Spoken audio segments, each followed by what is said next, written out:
once again, Christian greetings to all our valued listeners and viewers throughout the whole world, even more particularly to all Shepherd's Rod believers, and most especially to our beloved brothers and sisters in the United States of America.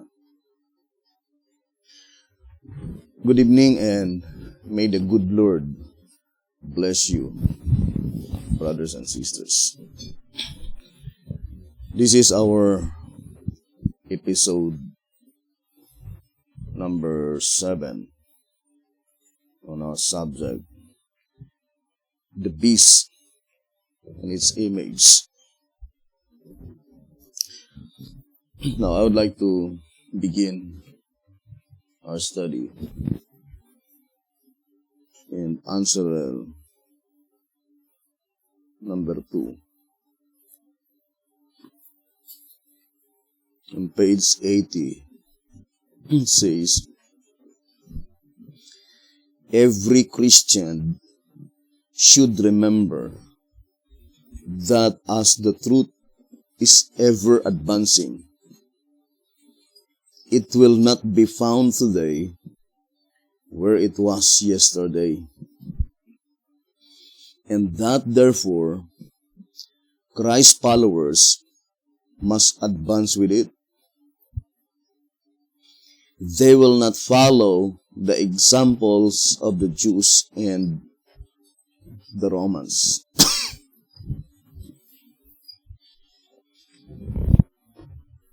In 2TG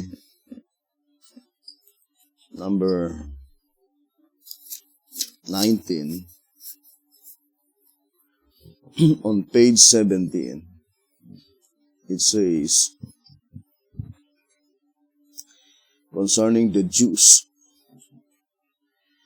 they are as unmovable as were the priests, scribes, and Pharisees in Jesus' day.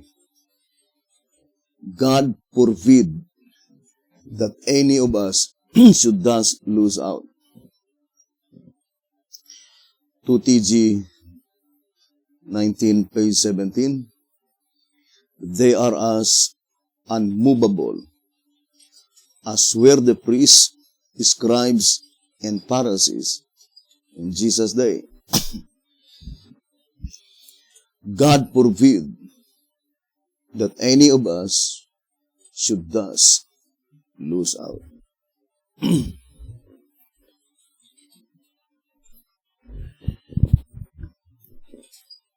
In 1TG number 51, I would like to read again. It says, if the world does not stand still,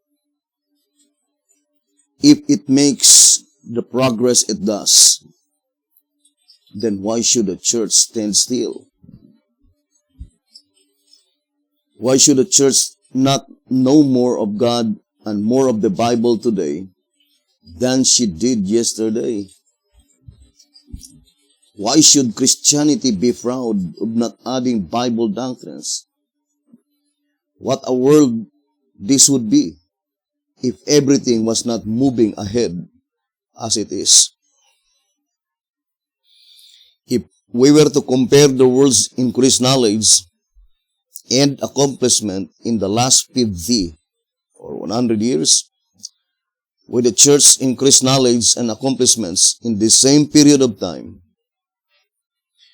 we may see that there is no comparison whatsoever. Look at the progress the world has made, and look at the stupidity which the church is cultivating. Yes, I say cultivating because it seems that rather than bemoaning the fact of not having added or discarded a doctrine, And rather than encouraging the people to be on the watch for God's visitation, they are making it their business to keep the laity from coming in contact with God's messengers and His progressive truth with meat in due season. With God's message for today, anything that does not originate in their own conventions, the laity are told to have nothing to do with it. This they do simply because they themselves do not accept the truth God sends. And because if any of their congregation come in contact with and accept it, they naturally will have to join truth wherever truth is. So it is their chief business to keep the laity in darkness and in fear that someone is to deceive them if they expose themselves to anything that their ministers do not approve.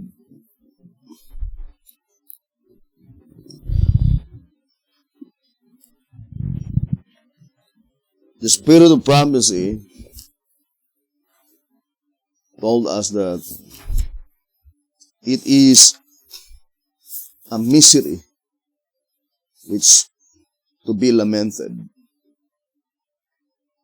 It says here in the Great Controversy 292, "For my part, I cannot sufficiently bewail the condition of the Reformed churches who are come to a period in religion and will go at present no further than the instruments of their reformation. The Lutherans cannot be drawn to go beyond what Luther saw. The Calvinists, you see, stick fast where they were left by that great man of God, who yet saw not all things. This is a misery much to be lamented. For though they were burning and shining lights in their time, yet they penetrated not into the whole counsel of God. But where they now living would be as willing to embrace further light as that which they first received."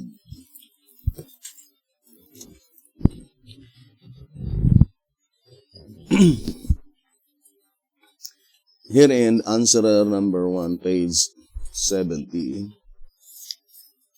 it says here, answerer number 1, page 70, "In varying ways, the fatal weakness which has characterized every movement, from that of Israel to that of Laodicea, has been in laying again the foundation of repentance from dead works." Hebrews chapter 6, verse 1. And what is still more basic and more urgently to the point is that each movement alike failed to progress from one message to the next and to go on to reach its final goal of transcendental attainments in divine knowledge. Instead, each fell from the heights of its own early rich experience back down to spiritual poverty because it failed to keep pace with the truth. Its divinely called movement came to a standstill where it contentedly satisfied itself that it was yet in the sanctified steps to the mount of perfection, that it was flourishing, and that peace and spiritual prosperity were in all its borders, when in reality, quite the opposite was the truth.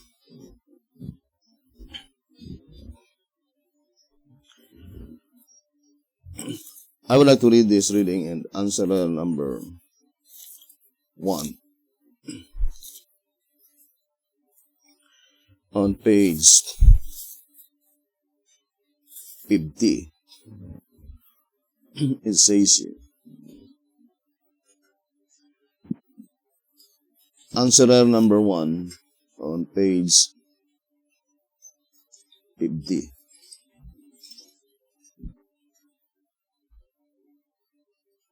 And the truly wise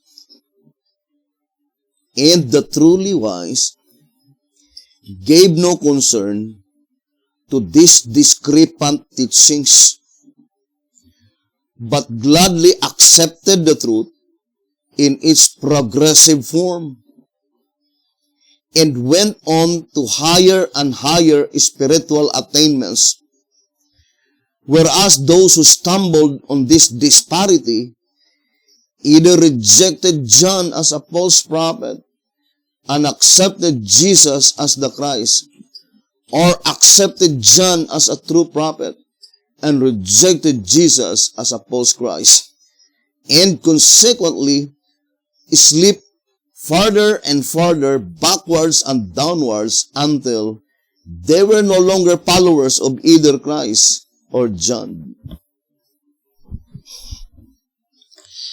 Answerer number 1, page 50.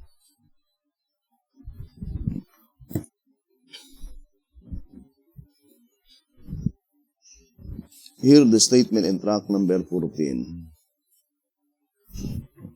on page 43. I would like to read this reading. Track number 14 on page 43.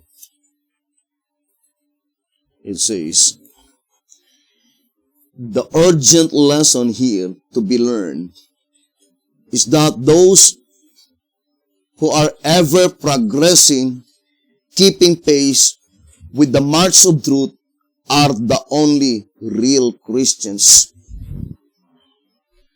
Track number 14, page 43. The urgent lesson here to be learned is that those who are ever progressing, keeping pace with the march of truth, are the only real Christians. So, that is the only real Christians, those who continually progress with the march of truth. I love so much this statement in 1 TG.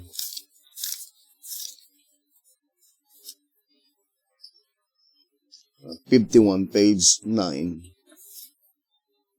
and then page 13. It says here, 1 TG 51, page 9. This is how it has been all through the centuries. This is why not one of the churches has climbed any higher than the founders left them. And this is why Christians, rather than growing into the unity of the faith, are with each passing day becoming more and more disunited in faith and hostile to each other's faith.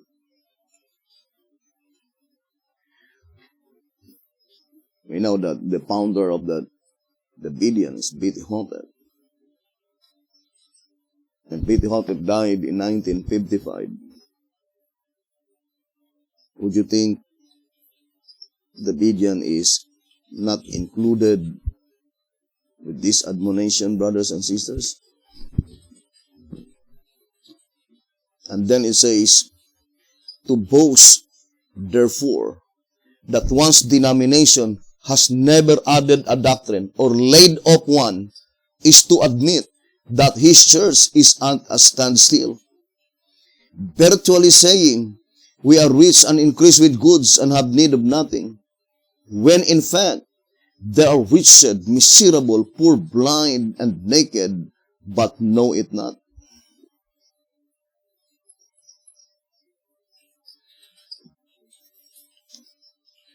Very obviously, religion is something which grows and unfolds.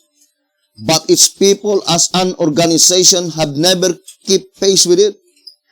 The most astonishing part of it is that those who have led the denominations after the death of their founders, rather than teach the laity to watch and wait for more revealed truth, instead are teaching that their church has all the truth and that there is need of no more.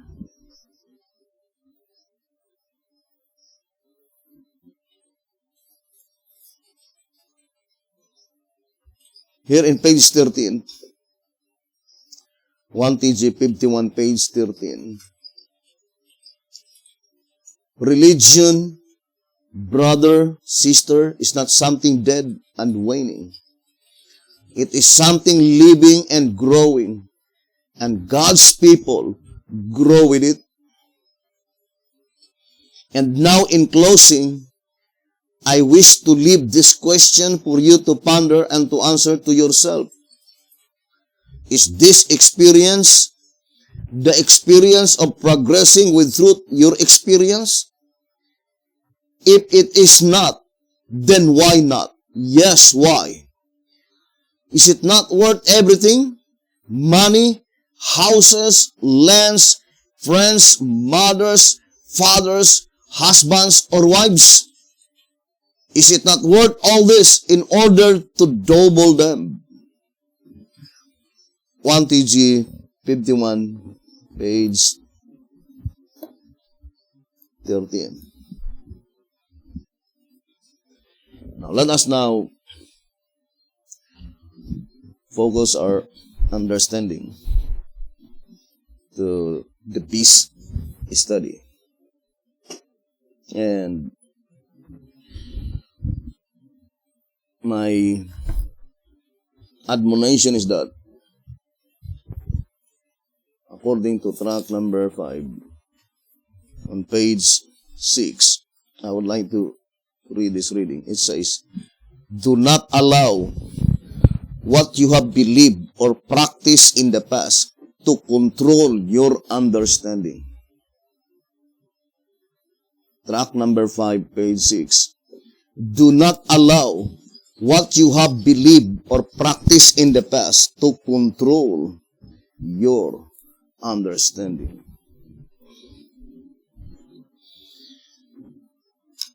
Now, let us carefully study this very important subject.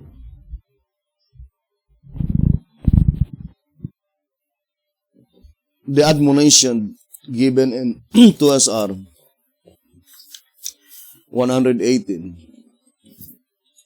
In reality, is applied definitely on the subject concerning the beast.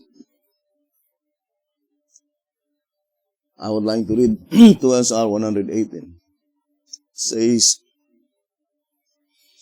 this grammatical rule is followed in the scriptures, and it is one way to recognize presenthood.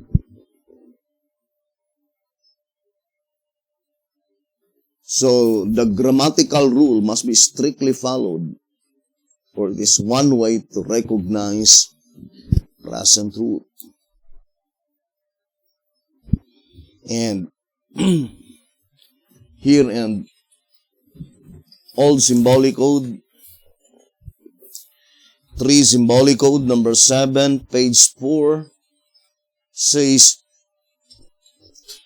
you yourself know that such careless and thoughtless interpretations, which pay no attention to language, and which obey neither rule nor logic, are not inspired, but are private and thus inevitably false.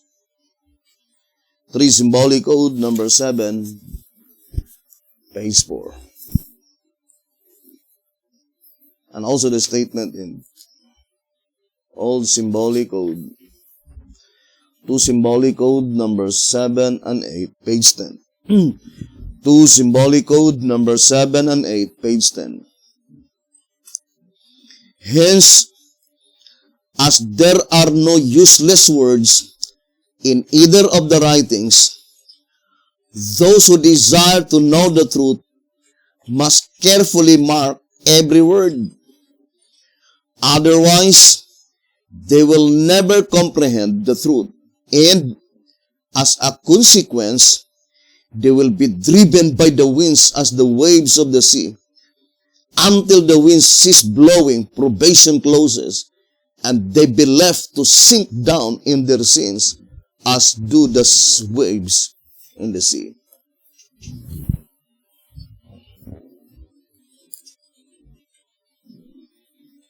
And in 1 SR 244, it says, 1 SR 244, this is the statement saying, it is wonderful to note the inspiration of the scriptures. Perfect they are when their appointed time is come. Only at such an occasion are the scriptures grammatically correct. So, that is the statement, brothers and sisters, that only in the appointed time, or if the application of such event, the grammar could not exactly fit, then for sure that is not the perfect fulfillment of the prophecy.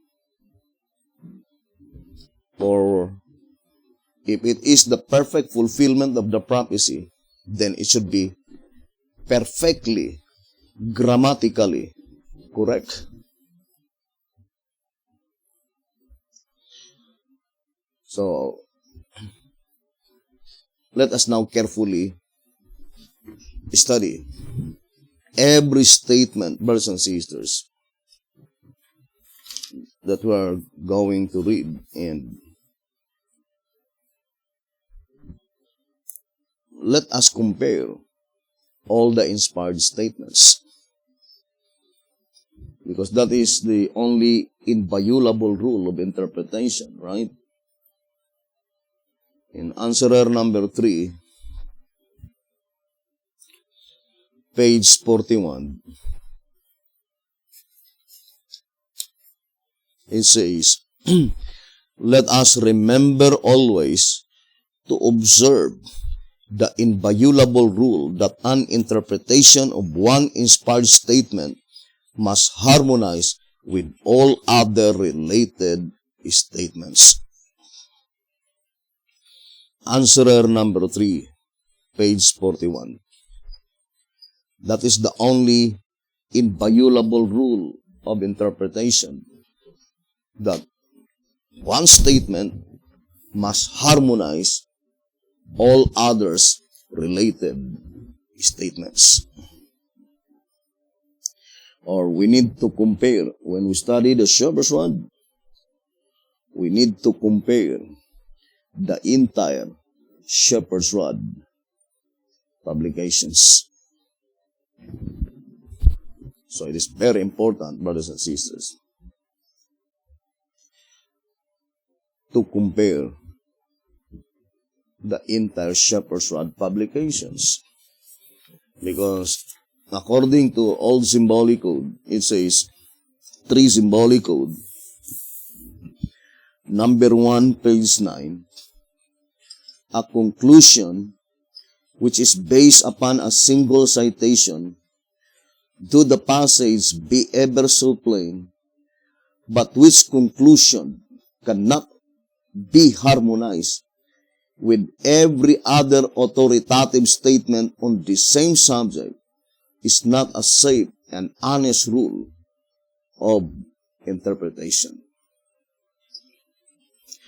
And then the other paragraph, it says, if we cannot harmonize any one particular statement with the foregoing facts, we would then be better off to be out of harmony with the one than to disregard all the other statements, none of which we can controvert. 3 symbolic code. Number 1, page 9.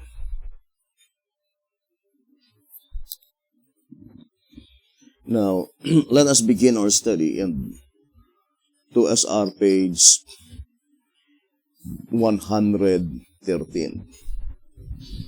2SR page 113. It says,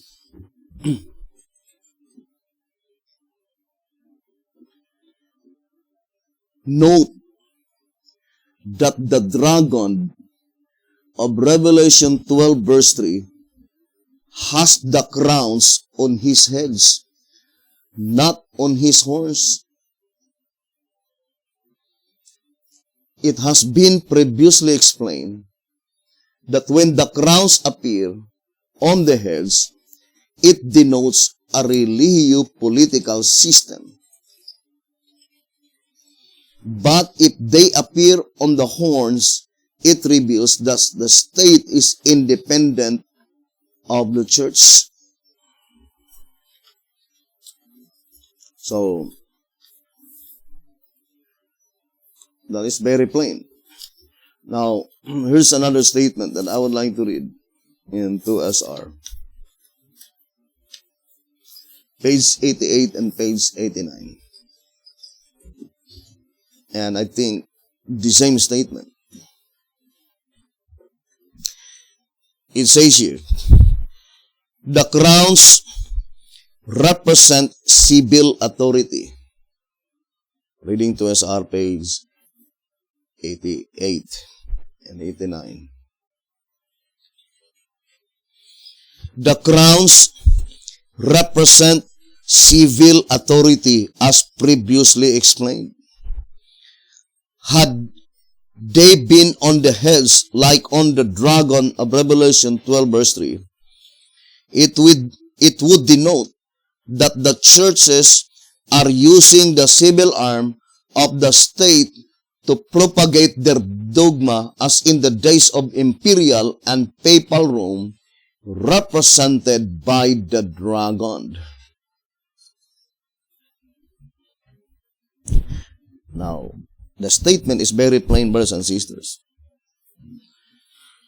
that in the period of pagan Rome, imperial Rome, as well as in the period of papal Rome, the church are using the civil arm of the state to propagate their doctrines, their dogma. But such occurrences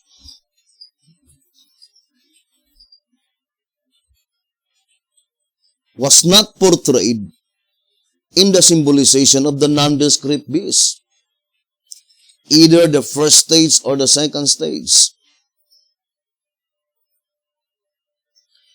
Because according to our reading, the only symbolization by which such religious political system is described when the crowns appear on the heads.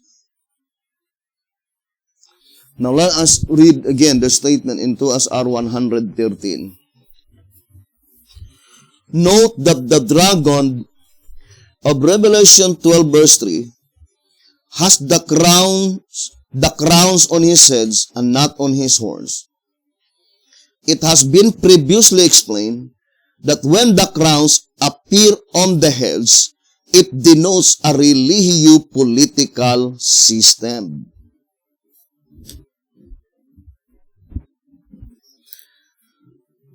There was a religio-political system during the period of pagan Rome, according to our reading in 2SR page 88 and page 89. there was a religio-political system in the period of the second stage of pagan Rome, the papacy, during the Little Horn Head. But the absolute fact is that such description, religio-political system, are not described in the symbolization of the nondescript beast, first stage, even on the nondescript beast, second stage, because the only symbolization by which it portrays a religio-political system is only on the red dragon, by which the crowns appears on the heads. Revelation 12 verse 3. Now, it is undeniable fact that, brothers and sisters, in the period of the two-horned beast, it was predicted beforehand, according to SR 151, a religio-political government. And again, it does not portray in the two-horned beast. Because the two-horned beast, brothers and sisters, there was no such description that the heads are being crowned. Now, it says here in 2SR 151, the two-horned beast is the only one representing a local religio-political government. Now, that statement, religio-political government, to repeat again, brothers and sisters, it cannot be found in the description of the two-horned beast, but rather only on the red dragon. And not only in the two-horned beast, as well as in the period of the scarlet-colored beast. There is a predicted event, religio-political government. Then, we can easily understand, brothers and sisters, that the red dragon cannot be limited only in the period of pagan Rome, papal Rome, but the red dragon, brothers and sisters, the description is continuous. And that is the reason why, according to the Shepherd's Rod here in 2SR 119, 2SR page 119, the red dragon in Revelation 12 verse 3 cannot be numbered with the numerous beasts, for he is not a symbol of a particular nation or government. He represents Satan and his schemes at certain times, for he is called the devil and Satan. Why is it that the red dragon cannot be numbered with the numerous beasts in the procession of the beasts? Because the red dragon is said to be Satan, and his ultimate aim is to destroy God's people.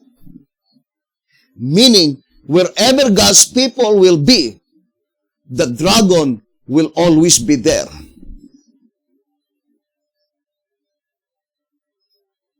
So he can't be represented by particular nation because he is moving from one nation to another. Now, for example, here in track number 15, let's read, I think, page 85.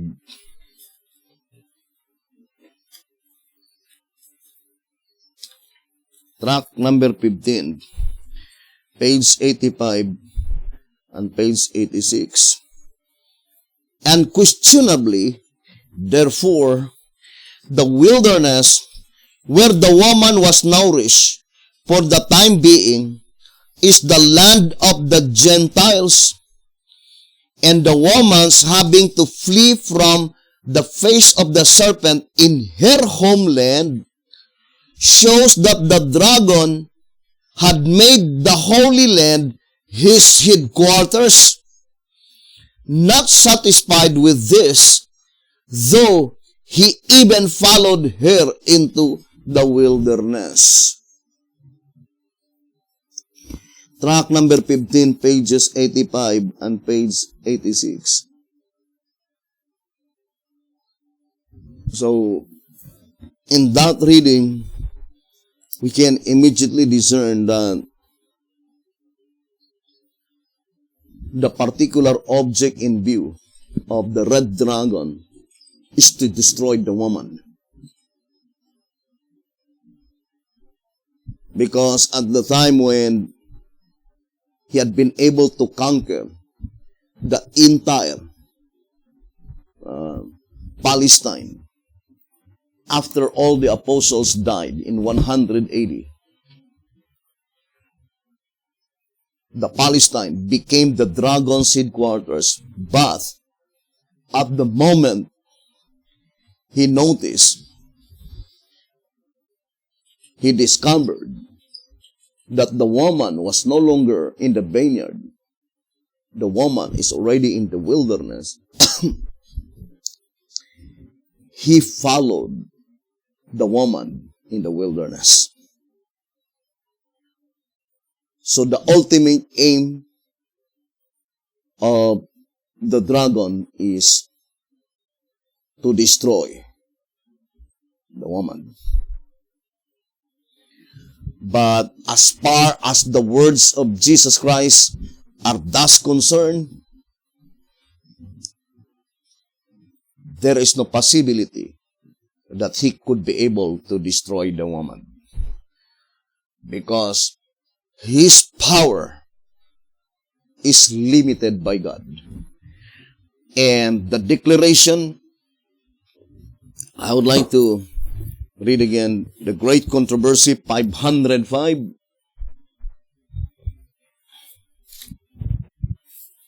Let's read the Great Controversy, page 505. It says,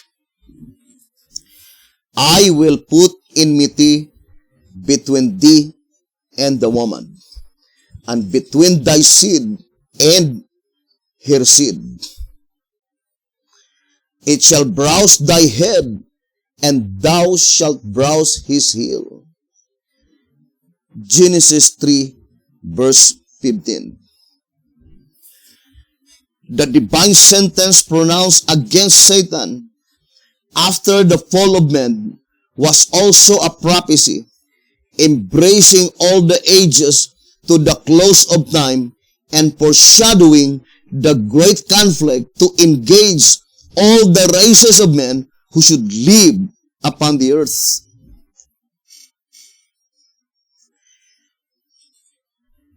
The Great Controversy, page 505.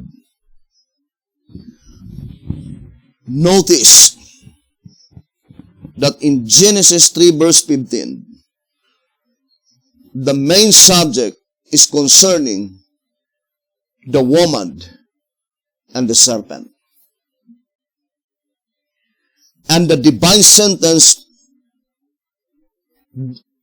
decreed that there should be a continual enmity between thee, which is the serpent, and the woman, and between thy seed, the seed of the serpent, and her seed, the seed of the woman.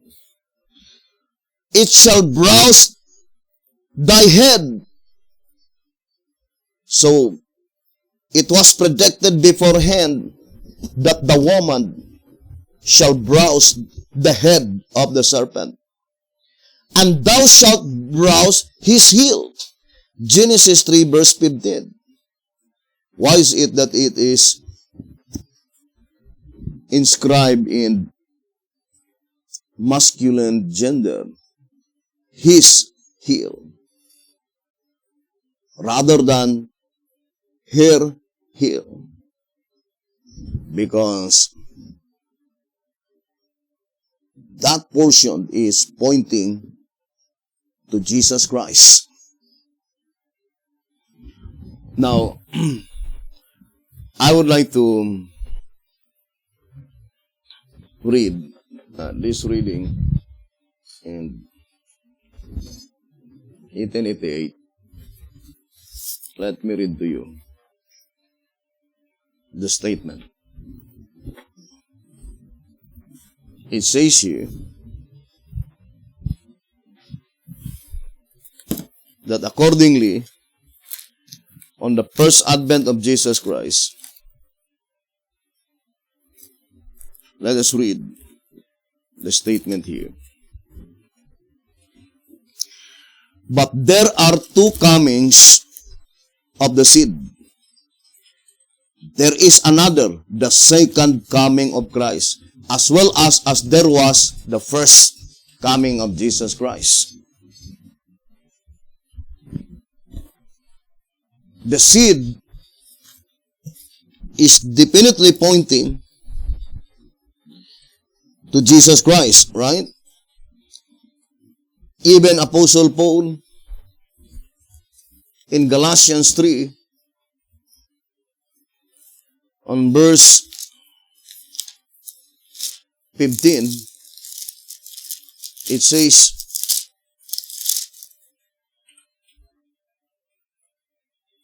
verse 16 rather, now to Abraham and his seed were the promises made. He said not, and to seeds as of many, but as of one, and to thy seed, which is Christ. Galatians chapter 3, verse 16. Now let us read this reading in 1888. It says, but there are two comings of the seed. There is another, the second coming of Christ, as well as there was the first. Is it impossible that this second coming of the seed should be the coming referred to in this passage? There are other similar expressions in the scripture. For instance, Ezekiel 21 verse 27, speaking of the removing of the diadem and crown of the king of Judah, it says, I will overturn it, and it shall be no more until he come, whose right it is, and I will give it to him. What coming is this? The answer to this question can be given only by a consideration of the facts. In the case, he came, but instead of receiving that crown, he received a crown of thorns. Instead of being seated upon the throne, he was nailed to the cross. So we know that that was not the coming referred to in the text, but that it is his second coming, seated upon the throne of his father David, and having on his hand many crowns. Then it is that the kingdom of this world becomes the kingdom of our Lord and of his Christ, and he shall reign forever and ever. Revelation 11 verse 15. And this is the coming of him whose right it is. That is referred to in the text, and then it will be given him. Again, it is written that the seed of the woman should bruise the serpent's head. That seed came and did not bruise the serpent's head, but himself was bruised instead. Isaiah 53 verse 5. And after he had come and had thus been bruised even to death, had risen again from the dead, and had ascended to heaven, even 30 years after these things it was written, the God of peace shall bruise Satan under your feet shortly. Romans 16 verse 20. So, the voice of inspirations are reminding us that in reality, the perfect fulfillment of Galatians chapter 3, verse 16 to 19, Ezekiel 21, verse 27, and Genesis 3, verse 15, must be fulfilled at the second coming of Christ.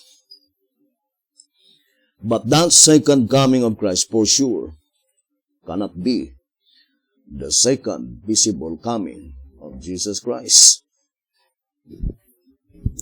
But rather, it is the second invisible coming of Jesus Christ. Now, for example, I would like to read to you here in 1SR. So let's read this statement. Now, 1SR on page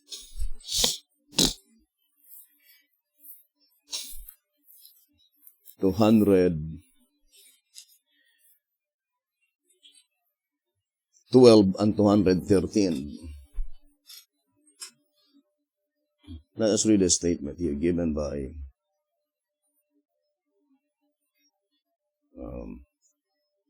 the Shepherd's Rod. 1SR 212 and 213. The combination of the beast in Revelation 13, verse 1 and 2, it says, in his makeup is the evidence that he comes on the stage of action after the four great universal empires, namely Babylon, Medo-Persia, Greece, and Rome. Thus he became the fifth beast, representing the period which followed the fall of Rome. The 10 horns of both beasts, Daniel 7 verse 7, and Revelation 13 verse 1, as well as the 10 toes of Daniel 2 verse 42, represent the same 10 kingdoms into which Rome was divided. And then it says, brothers and sisters, these 10 kings personate the civilization in the fifth period, or the one which followed Rome to our own time, and on to the second coming of Christ, according to Daniel 2 verse 44. And in the days of these kings shall the God of heaven set up a kingdom which shall never be destroyed. So the voice of inspiration plainly telling us that Daniel 2 verse 44, Daniel 2 verse 44 is pointing to the second coming of Christ. In the days of these kings, pointing to the 10 crown horns, brothers and sisters. So, we need to study closely the second invisible coming of Jesus Christ, when Jesus Christ will set up the kingdom of God, brothers and sisters, which shall never be destroyed. Now, for example, here in Answerer, let me read to you. Here in Answerer number 1, let us read the statement.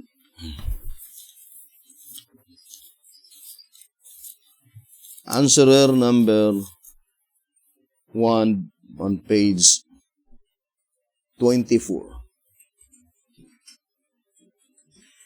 Answerer number 1, page 24.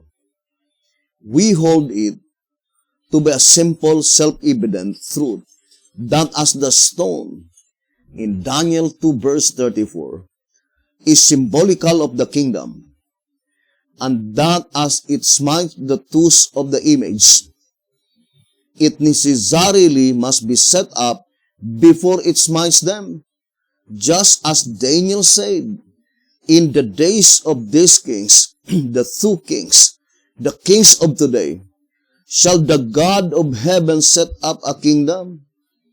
In the days of these kings cannot mean after their days, and unless the kingdom is set up, brought into being, it cannot smite the nations. Answerer number 1, page 24. So, the voice of inspiration are plainly telling brethren that this kingdom will be set up by Jesus Christ, not before their days, neither after their days, but rather during the time when these kings are still reigning. In the days of these kings, the God of heaven shall set up a kingdom. And that is the stone kingdom. Brothers and sisters. Now, for example, let us connect answerer number 2 on page 17. Answerer number 2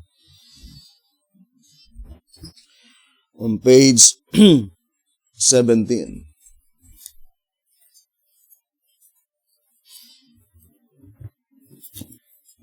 So, it says here, and it is concerning Micah chapter 4, verses 1 to 4.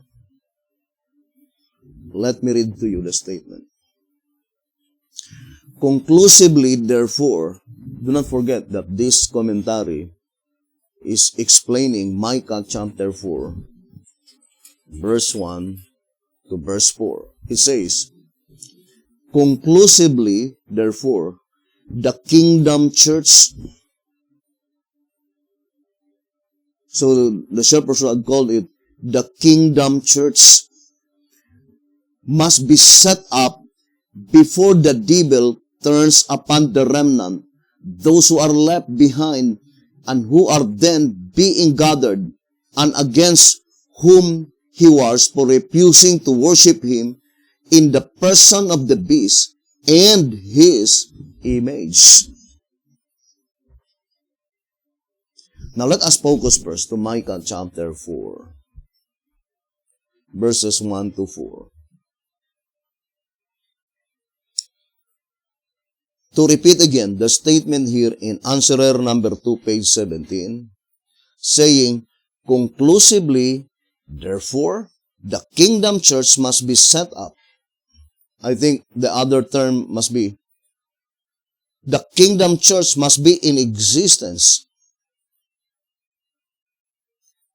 Conclusively, therefore, the kingdom church must be set up before the devil turns upon the remnant. Who are they, the remnant mentioned here?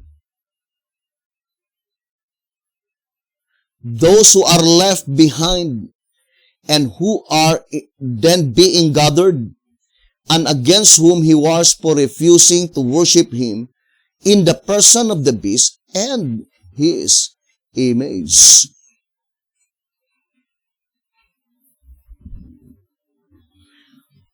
Answerer number 2 on page 17. Now, to get the full beam of light concerning this passage, we need to connect first Micah chapter 4. And then go back to our study.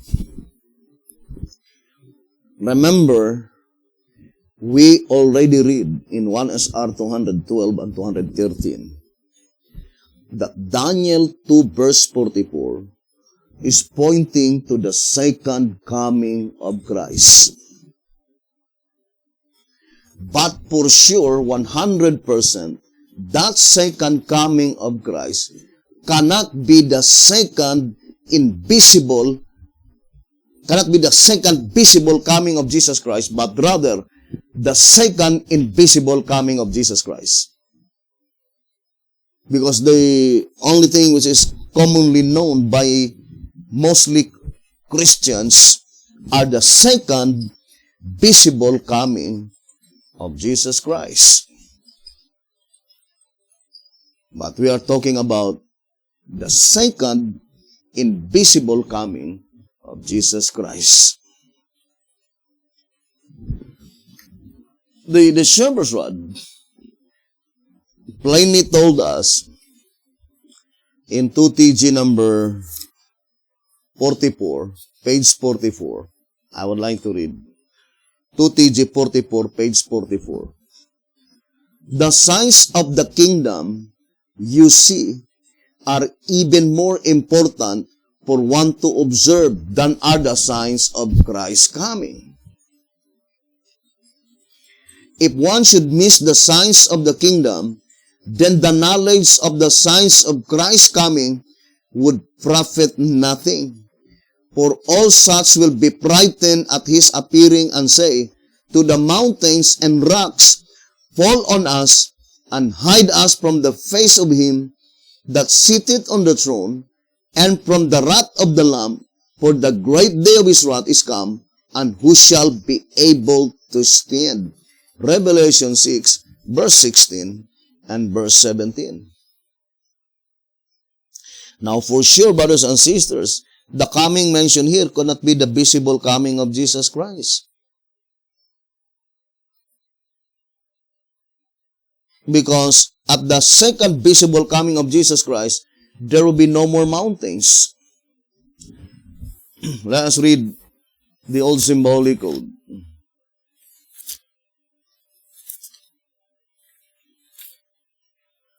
I would like to read 2 symbolic code number 10, page 8.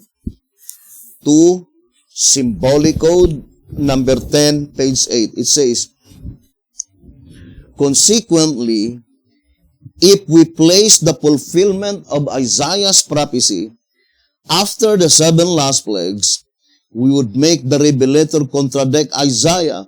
For if the mountains disappeared just before Christ's coming, concerning Christ's visible coming, how could the wicked hide themselves in them?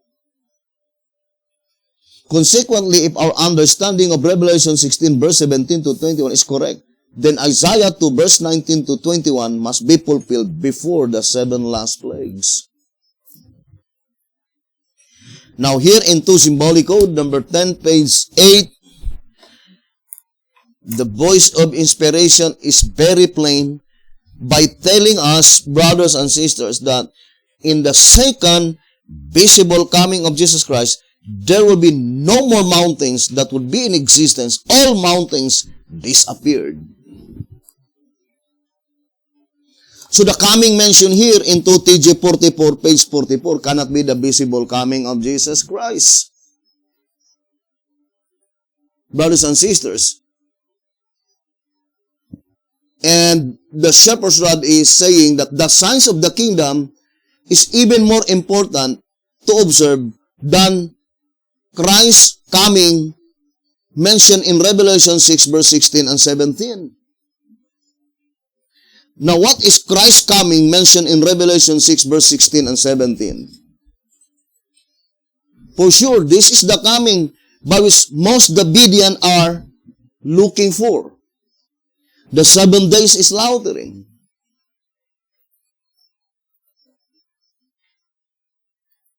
Therefore, the statement, the signs of the kingdom, this kingdom, brothers and sisters, will be established prior to the time of the 7 days is slaughtering.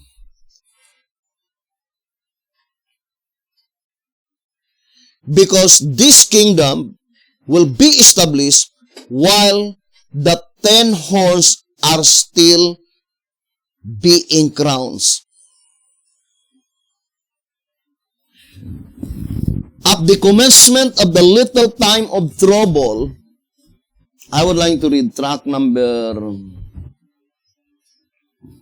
12. Tract number 12. On page 30, let me see.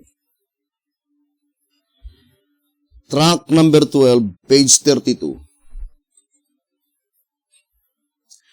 Now from the manifest similarity between the leopard-like beast and the scarlet-colored beast, one should recognize that the latter is the image of the former, his deadly one having been healed and his horns uncrowned. The crownless horns of the latter show that he represents the world in a time in which there are no crowned kings, but that instead the world is ruled by an ecclesiastical head, the woman that drives the beast. Track number 12, page 32. Now, the voice of inspiration says, brothers and sisters, that at the time when the woman rides the scarlet-colored beast, in that period of time, the crown horns of the leopard-like beast were completely uncrowned. Now, we can immediately discern the statement in Answerer number 1, page 24, saying that the kingdom church, the stone kingdom, must be established prior to the time when the crown horns will be uncrowned. Because the Bible is very plain by saying, in the days of these kings, the God of heaven shall set up a kingdom, cannot be mean after their days. But at the time when the woman rides the scarlet-colored beast, the 10 horns of the leopard-like beast will be completely uncrowned. Then we can immediately discern and understand that this kingdom must be established prior to the time when the woman rides the scarlet-colored beast. Brothers and sisters, that must be the absolute fact. And to repeat again, the shepherd's rod is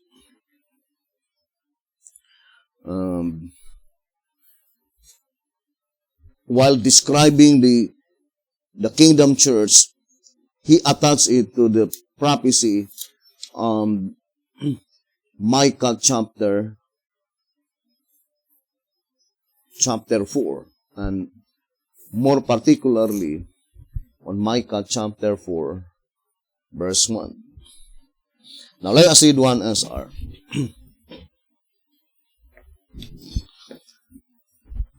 Concerning Micah, let us read, brothers and sisters. Micah chapter 4, 1 SR, page 173. It says, what is the meaning of the 4th chapter of Micah? So, it says, what is the meaning of the 4th chapter of Micah? But in the last days it shall come to pass that the mountain of the house of the Lord shall be established in the top of the mountains, and it shall be exalted above the hills, and people shall flow unto it. Micah 4, verse 1. The scripture is unmistakably clear that it was intended for the last days, for it reads, but in the last days it shall come to pass. It is also positive that the scripture would be fulfilled, for it says, it shall come to pass.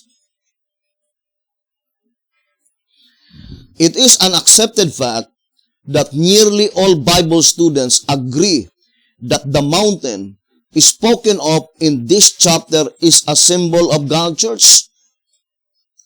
Denomination, of which the temple built on Mount Moriah was a type.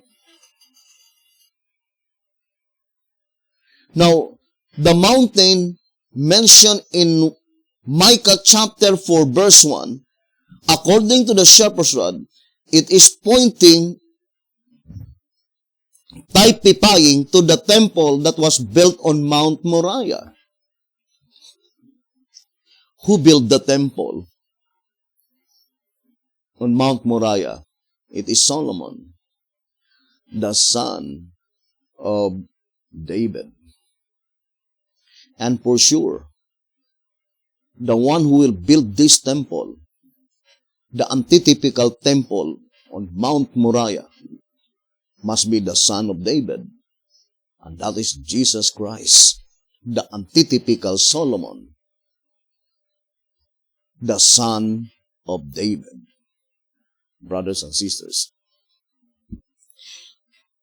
And I would like to read again. It says, it is an accepted fact that nearly all Bible students agree that the mountain spoken of in this chapter is a symbol of God's church denomination, of which the temple built on Mount Moriah was a type. And I would like to read to you the temple that was built on Mount Moriah, how the shepherds would describe, brothers and sisters. I would like to read 1 SR 166. Let's read. It says, that beautiful temple reveals God's desire for His church.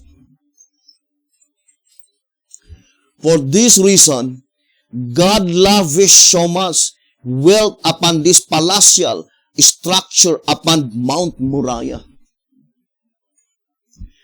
According to estimates given in the monthly bulletin of the Illinois Society of Architects, it reached the tremendous total of more than $87 billion. The several estimates show the total cost to have been $87,212,210,840. This sum represents a nation's wealth. The question is, how did Israel even raise such an enormous sum of money to lavish on one single structure? God never asked us to do anything unless He Himself makes it possible. 1 SR page 166.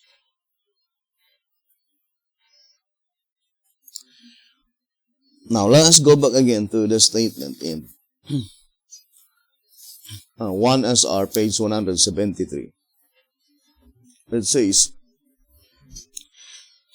it is accepted fact that nearly all Bible students agree that the mountain spoken of in this chapter is a symbol of God's church denomination, of which the temple built on Mount Moriah was a type.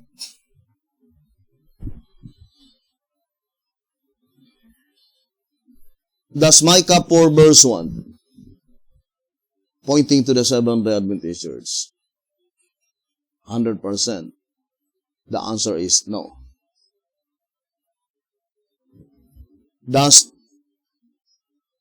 the prediction in Micah chapter 4 verse 1 been fulfilled in the days of B.T. Hotep? The absolute answer, no.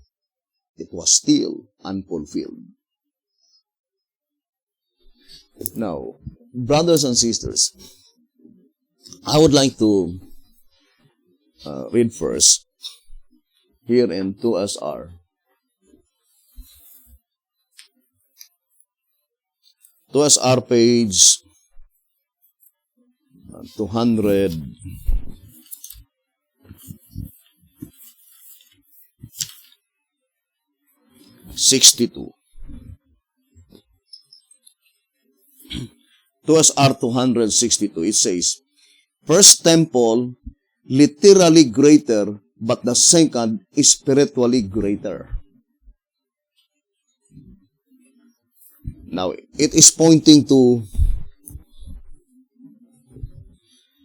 the two literal temples in the Old Testament. The temple that was built in Mount Moriah by Solomon, and the temple that was built in Mount Zion by Haggai, Zechariah, Zerubbabel, Joshua, and with all others. And accordingly, as far as the Bible is thus concerned, in the book of Haggai, on chapter 1 and chapter 2, the first temple, the first literal temple, which is the temple of Solomon, is literally greater than the second literal temple. But the second literal temple is spiritually greater than the first literal temple. Now, let us read the statement here in 2SR page 262. There was something glorious with both temples, and the greatness of the one was as nothing in comparison with the other. The first visibly exceeded the second, and the second spiritually exceeded the first. But the glorious gift to both was unsurpassable, as the one represent the early Christian church and the other the last section of the same church.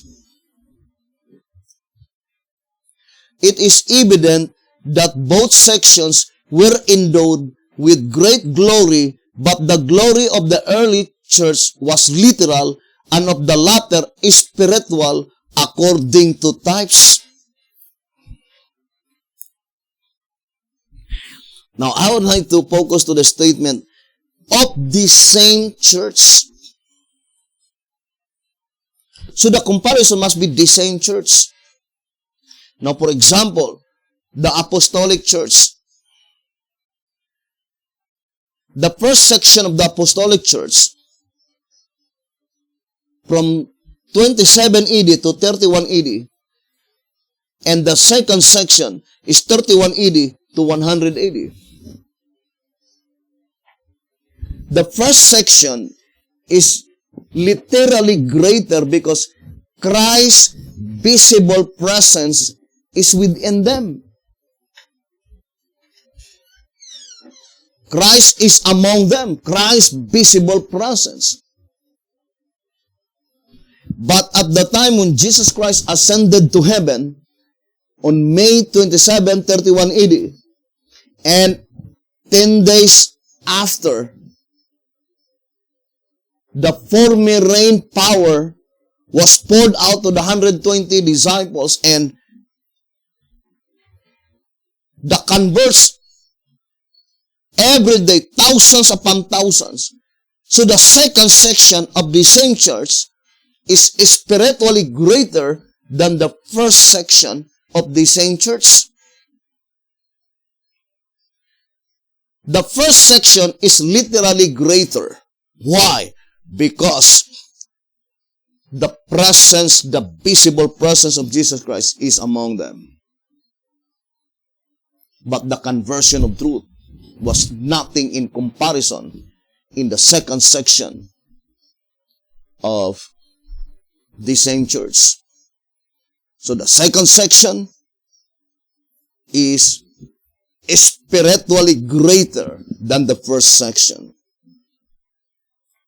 Now, let us continue. To SR 262, it says, the early Christian church was literally greater because Christ, the headstone of the corner, appeared at that time in his visible human form.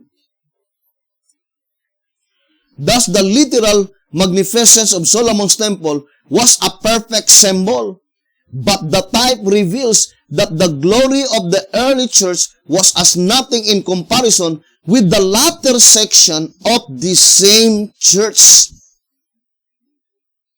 Therefore, the visible presence of Christ in his human form in the early church was as nothing in comparison with His invisible presence in the closing work of the gospel church.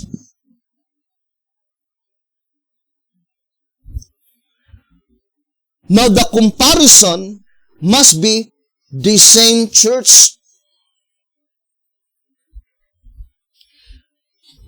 But as well, the comparison to the apostolic church, the candlestick, the second candlestick, in Revelation 11 verse 3, is also nothing in comparison with the golden candlesticks in Zechariah chapter 4. But the fact is that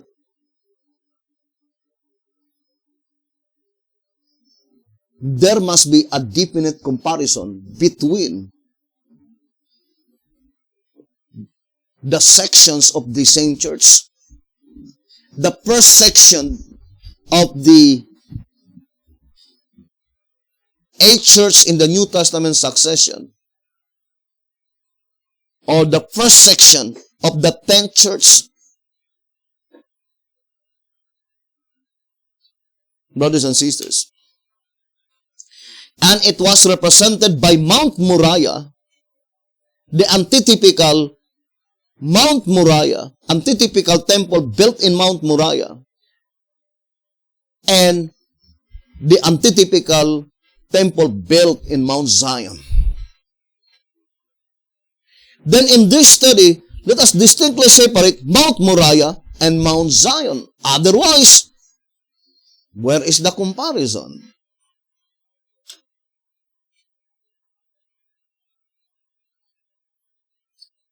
But as far as the Bible and the shepherd's rod is thus concerned, the kingdom to be established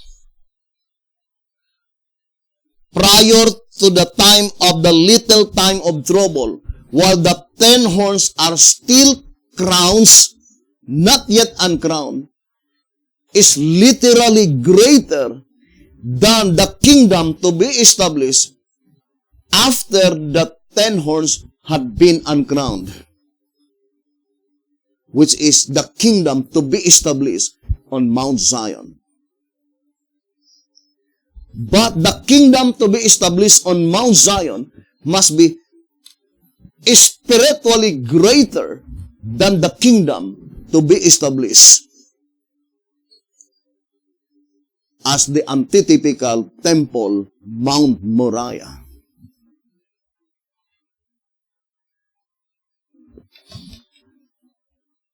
Now, I would like to connect our reading in 1 TG, still Micah chapter 4. 1 TG 25. On page 4. 1 TG 25, page 4. But in the last days it shall come to pass that the mountain of the house of the Lord shall be established in the top of the mountains, and it shall be exalted above the hills, and people shall flow unto it. Then it says, although Micah forespoke sad news for ancient Judah, he forespoke this joyful news for Judah of the latter days. Trying indeed must it have been for Judah to look forward to her own destruction. Conversely, though, it must have encouraged her to know that the time would come for her to return and to build the old waste places, to raise up the foundations of many generations, Isaiah 58 verse 12. And still more joyful should she now be to learn that the time for her returning to God and to the homeland has actually come.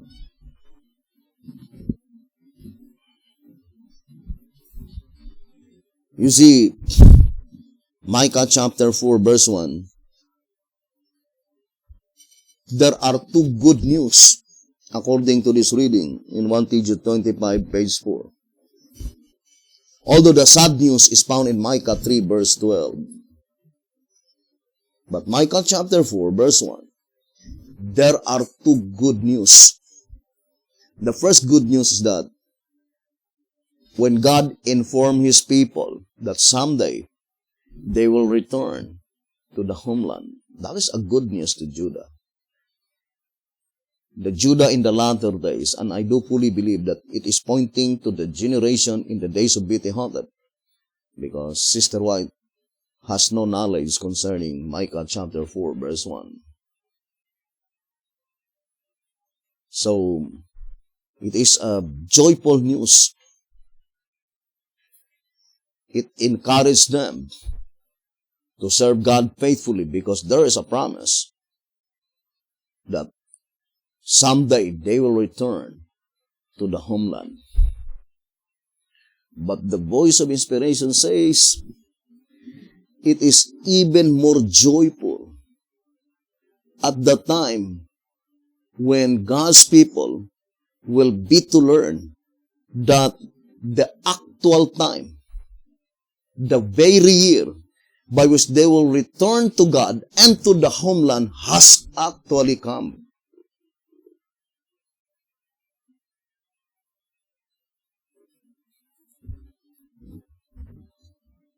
In answerer number 2,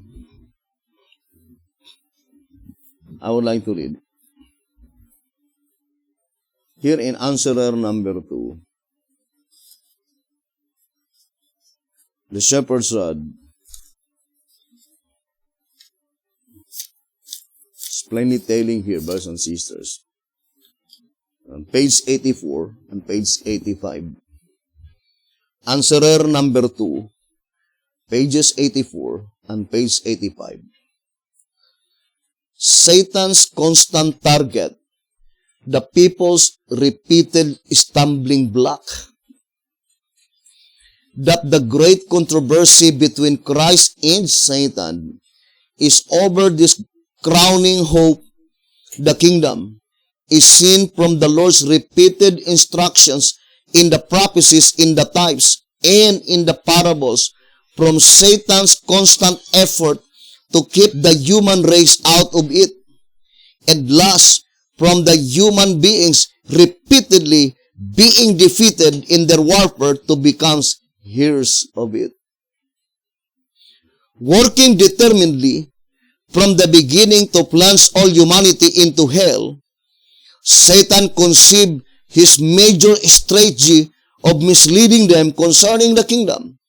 He succeeded with most of the Jews because they wanted the kingdom set up before its appointed time. And the shepherd's rod says that in 1 TG 15, page 20, it says, 1 TG number 15, page 20, the Jews wanted a kingdom of their own, a kingdom of this world, saint and sinner in it. Yes, they wanted a kingdom on earth, but not in heaven. What is more, they wanted it 2,000 years ahead of schedule. So there is a schedule of that kingdom. And the Jewish people, they wanted that kingdom by 2,000 years ahead of schedule. Now let us read again the statement here in answerer number 2, page 84. Working determinedly from the beginning to plunge all humanity into hell, Satan conceived his major strategy of misleading them concerning the kingdom. He succeeded with most of the Jews because they wanted the kingdom set up before its appointed time or not at all. And he is succeeding with many of the Laodiceans today because now, when the time appointed actually has come, they want to have it later or not at all. What a paradox What an irony! Indeed, as history repeats itself, so does fully.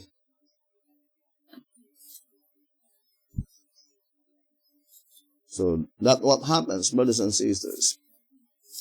And hoping that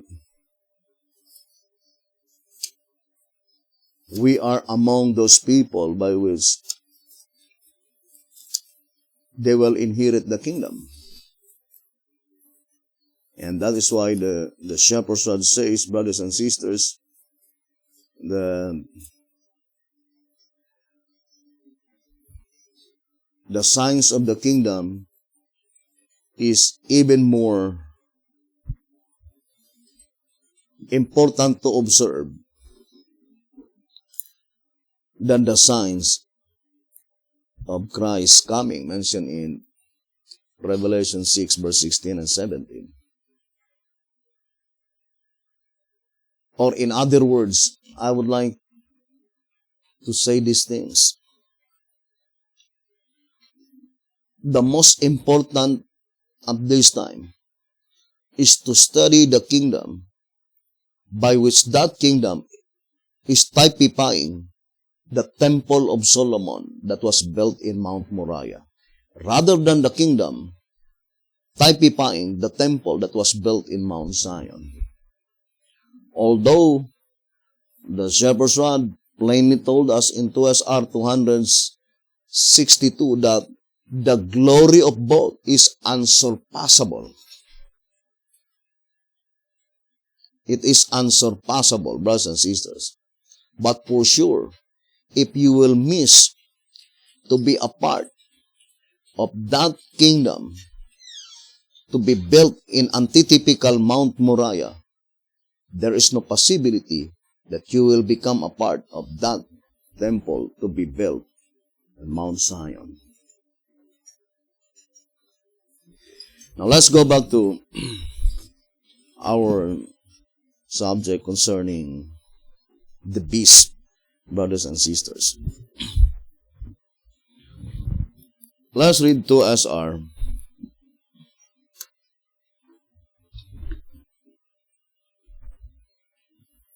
It says here,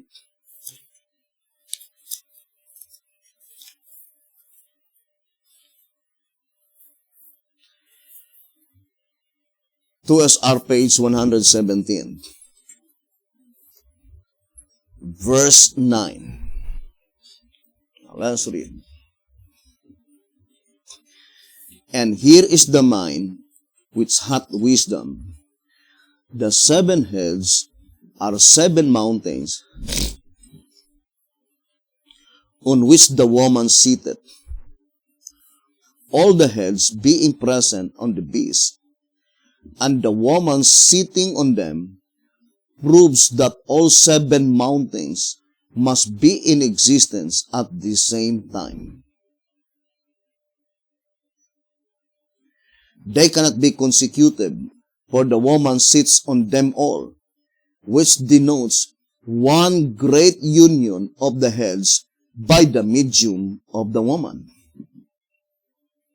They are called mountains as God's denomination is called mountain in Isaiah 2 verse 2 and Micah 4 verse 1.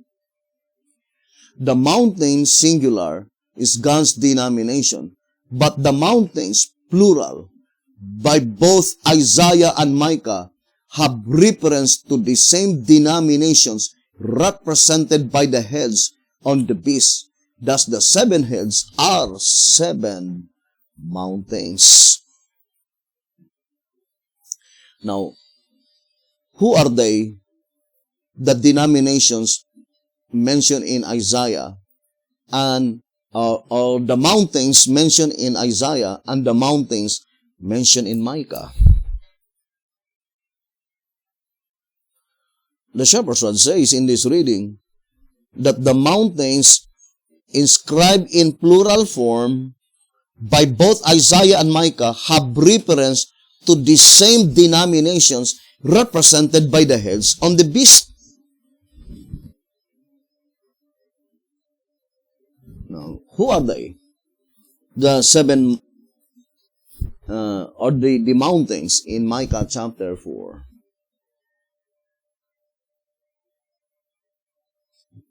The shepherd's rod made it so plain that whoever that mountains on Micah,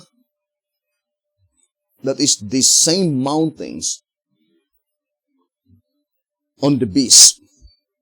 Brothers and sisters, the 7 mountains, Revelation 17 verse 9, are the 7 heads. Now let us read 1 SR. Then go back to that reading. 1 SR page 242. 1 SR 242. It says, coming back to Micah 6 verse 1. Hear ye now, what the Lord saith.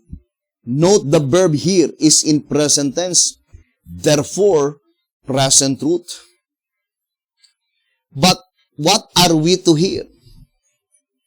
Arise, contend, thou before the mountains, and let the hills hear thy voice. The mountains means the same as in Micah 4 verse 1, first part. Now let us read Micah chapter 4 verse 1.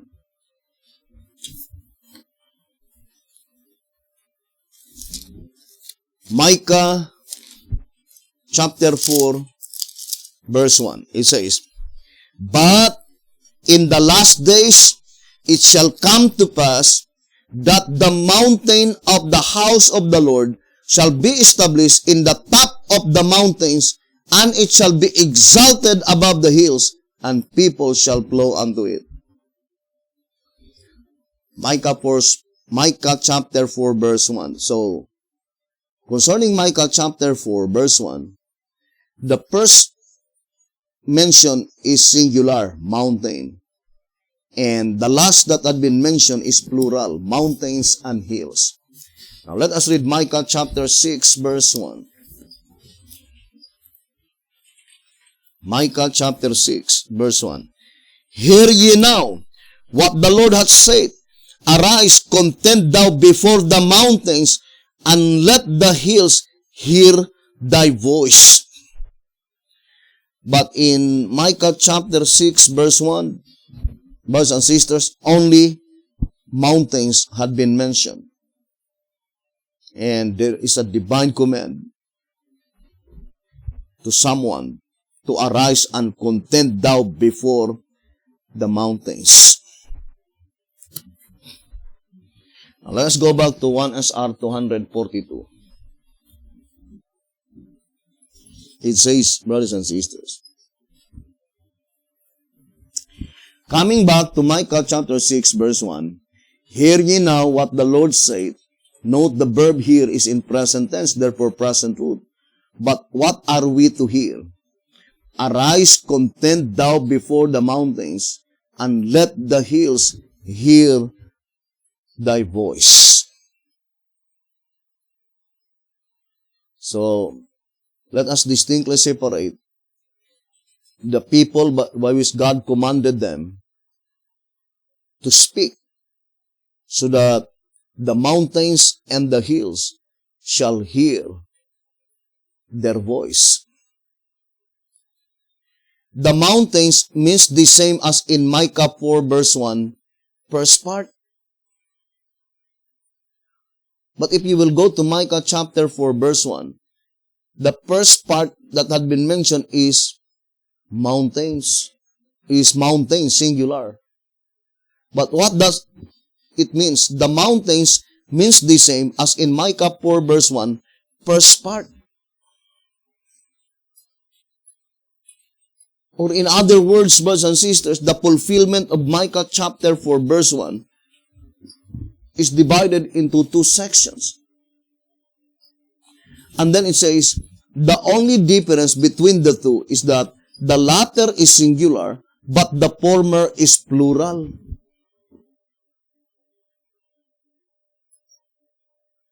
Now, the shepherd's rod is plainly telling, brothers and sisters, concerning Micah chapter 4, verse 1, that the very first one that had been mentioned is singular. But the latter that had been mentioned is plural, mountains. Remember in Micah chapter 6, verse 1, there is no mountain that had been mentioned, but only mountains. Then it says, the mountain in chapter 4 means God's church denomination, as explained on page 173. But the mountains and hills, as in chapter 1, verse 1, last part. Now, look at the statement, brothers and sisters. The mountains means the same as in Micah 4, verse 1, first part.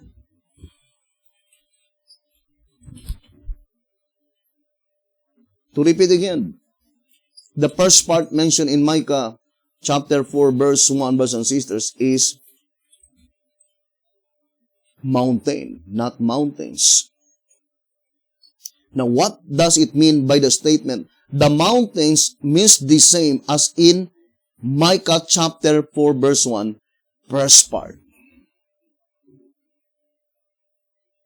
So the first part mentioned here is pointing to Micah chapter 6, verse 1. To repeat, brothers and sisters, the phrase as in is, or the word as, it is an adverb. And comparing two objects. It says the mountains, that is in Micah chapter 6, verse 1, means the same as in Micah 4, verse 1, first part. It says, the only difference between the two is that the latter is singular. So it says, the only difference between the two is that the latter is singular, but the former is plural. In which verse by which the latter is singular and the former is plural? Is it in Micah 4 verse 1? No, the former is singular and the latter is plural, brothers and sisters. Look at Micah chapter 4 verse 1. Now, how about Micah chapter 6 verse 1? Let us read the statement here. Verse 1.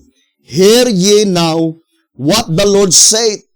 Arise, contend thou before the mountains, and let the hills hear thy voice. So the very first verse do not mention mountain, but only mountains and hills. Verse 2. Hear ye, O mountains, the Lord's controversy, and ye strong foundations of the earth. For the Lord hath a controversy with his people, and he will plead with Israel.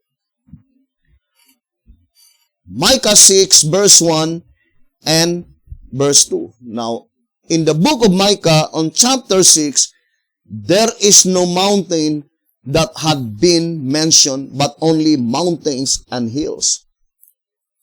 Now, in Micah chapter 4, verse 1, brothers and sisters, let us read. But in the last days it shall come to pass that the mountain of the house of the Lord shall be established in the top of the mountains, and it shall be exalted above the hills, and people shall flow unto it. So, the Bible is very plain. Micah chapter 4 verse 1. The first mention is singular, and the latter that had been mentioned is plural. But that is not the statement in the shepherd's rod. It says here, the mountains means the same as in Micah chapter 4 verse 1, first part. And then it says, the only difference between the two is that the latter is singular, but the former is plural. That statement cannot be applied to Micah chapter 4 verse 1. Because the one that had been mentioned first is singular and not plural. And the latter that had been mentioned is plural and not singular. And then it says, the mountain in chapter 4 means God Church denomination as explained on page 173. But the mountains and hills as in chapter 4 verse 1, last part, so this statement is definitely applied to Micah chapter 4 verse 1, that the mountains and the hills is the last part, brothers and sisters, and that is plural, or the last part or the latter part. And in chapter 6 verse 1, being in plural would mean churches and organizations. In this sense, it could not refer to God's church, for he recognizes only one church as his. Also the hills, being plural, would mean sect or minor movements, etc. So here the shepherds are plainly telling us that the hills represent minor movements, but the mountains must be the mainstream. 1SR page 242. Now this is the question. Which will come first? The woman sitting on the 7 heads or the woman sitting on the beast? For sure, all of us will say, the woman sitting on the 7 heads precede the woman sitting on the beast. Now, we already read in track number 12, page 32, that at the time when the woman is sitting on the beast, in that period of time, the 10 crown horns had been uncrowned. That is the period of time by which there is no more crown horns. And for sure, that description that the woman sitting on the beast is pointing to the commencement of the little time of trouble. Daniel chapter 12, verse 1, we call it time of trouble, but it is divided into 2 divisions. The little time of trouble and the great time of trouble. And we need to have clear description in that 2 events.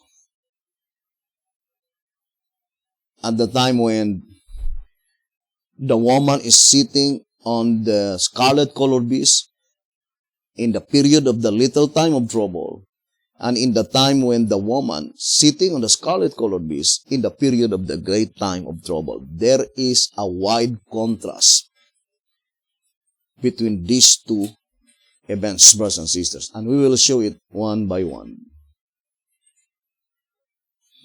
Now, let us go back again, brothers and sisters. Here in 2SR, I would like to read the statement. And then go back to Micah chapter 4. Here in 2SR, I would like to read page 100.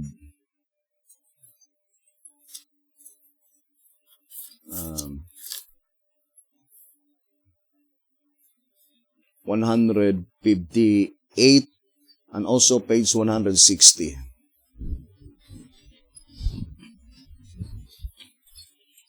The woman sitting on the beast. So that is the statement.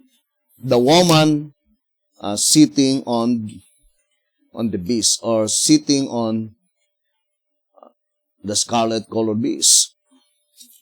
Brothers and sisters, So I would like to read this reading. 2SR 158. While the Revelator saw in vision the beast who bears the number 666 and the false prophet enforcing a false religion by law and miracles within the borders of the government represented by the two-horned beast, he was shown another interesting sight. So, then it says,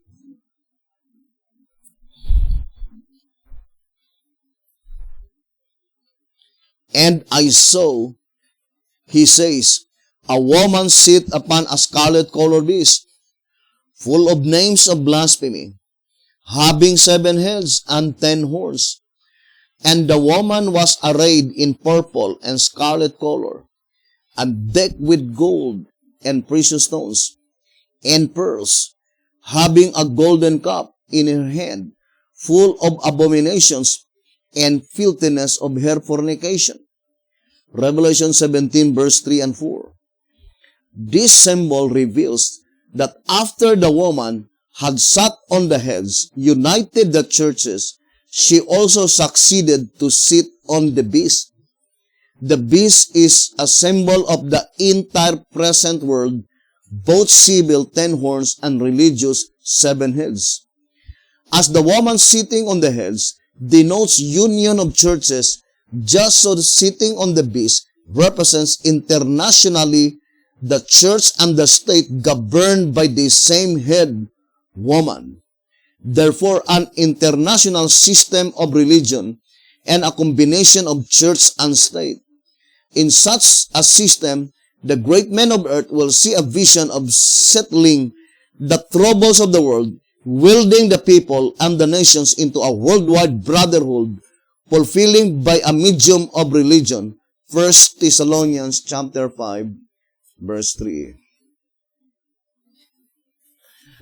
Now, let's say 2SR page 160. 2SR page 160. It says here,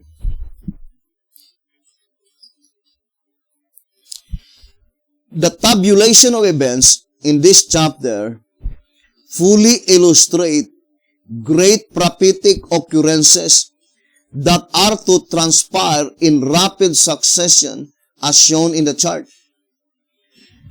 The union of the churches represented by the woman sitting on the heads must take place before the combined power of the beast and the false prophet is fully realized.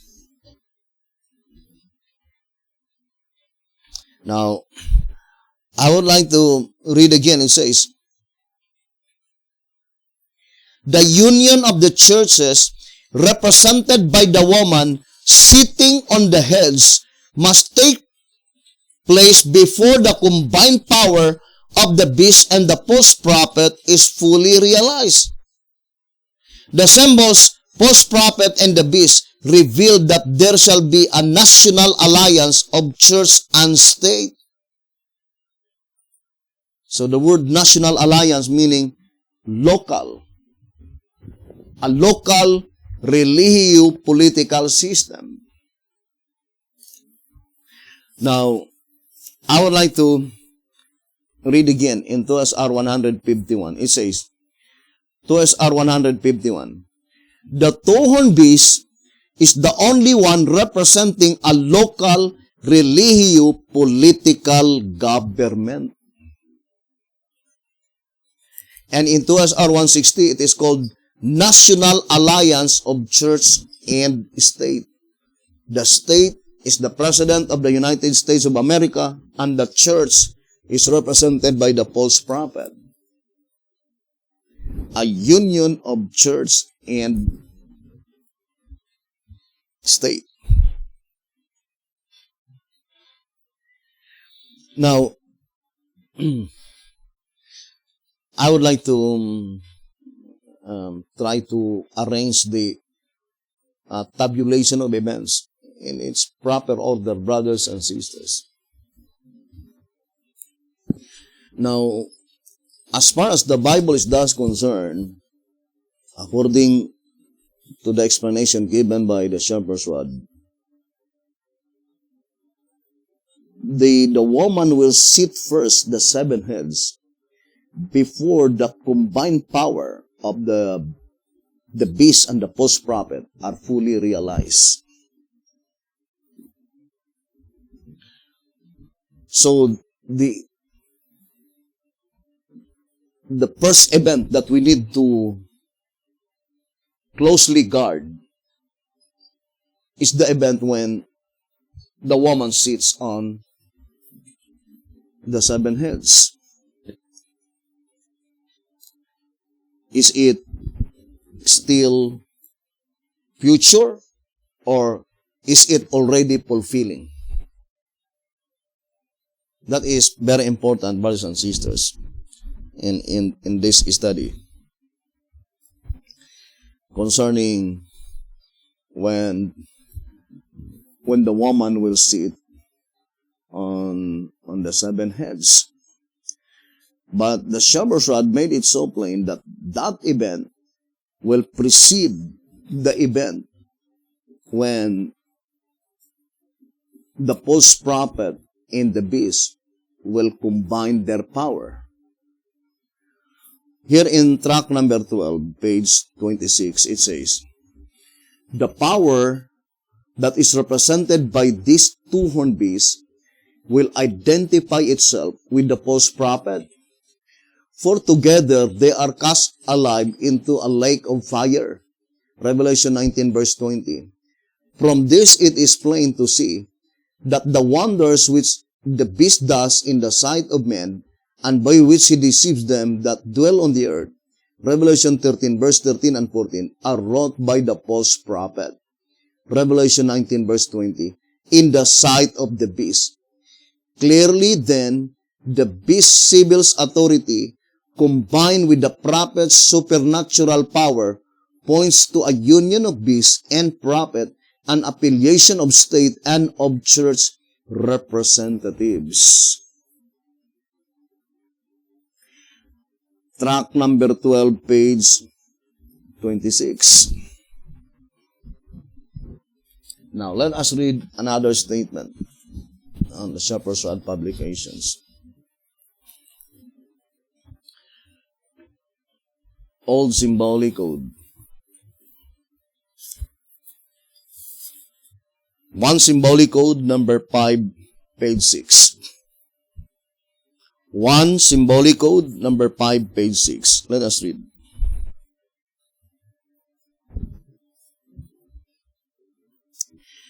The questioner, let us read first the question. If the Seventh-day Adventist denomination is one of the 7 heads of the beast, then how can the woman of Revelation 17 sit on the 7 heads, one of them being the Seventh-day Adventist, after the purification, at which time the church will be composed of pure members only? The questioner will note that there are 2 beasts with 7 heads, one in Revelation 13 and the other in Revelation 17. The Seventh-day Adventist Church is symbolized by one of the heads on the former beast, or the leopard-like beast. The woman sits on the 7 heads of the latter beast, which has nothing to do with the Seventh-day Adventist denomination, and which finds its fulfillment in the period after the purification of the church. Hence, the woman is not sitting on the Seventh-day Adventist church, but rather on the Protestant churches who have become Babylon. But I would like to focus to the reading that the woman will sit on the 7 heads. It says, finds its fulfillment in the period after the purification of the church. 1 Symbolic Code, number 5, page 6. Now, concentrate on that statement. The woman will sit on the seven heads after the purification of the church. Does the purification of the church mentioned there is the slaughtering?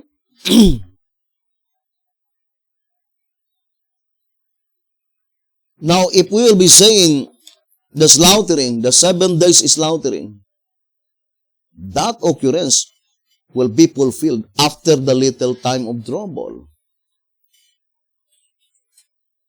Are we saying, brothers and sisters, that even during the little time of trouble, the woman did not as yet sit on the 7 heads? It is contrary to the prophecy, because at the commencement of the little time of trouble, the woman is sitting on the beast rather than on the 7 heads. And the sitting on the 7 heads precedes the sitting on the beast. So the purification of the church, brothers and sisters, cannot be mean always to indicate the 7 days is slaughtering.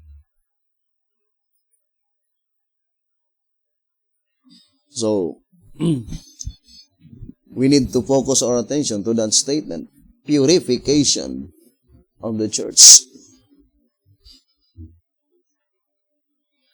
Now, let us study closely now this prophetic event, brothers and sisters.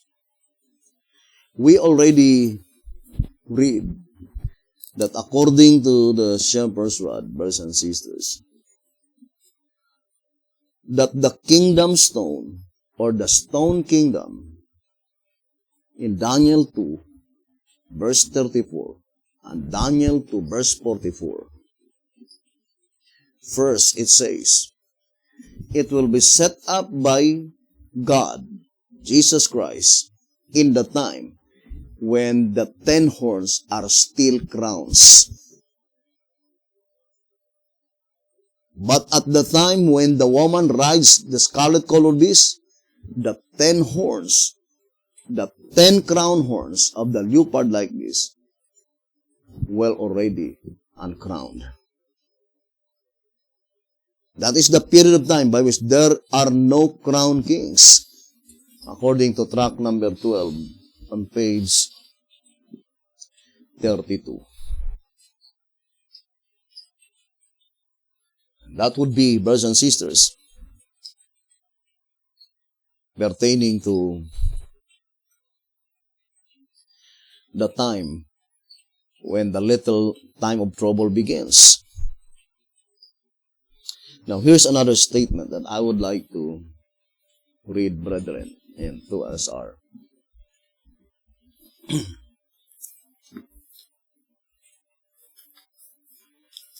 Let us read 2SR page, let me see if I could find that statement.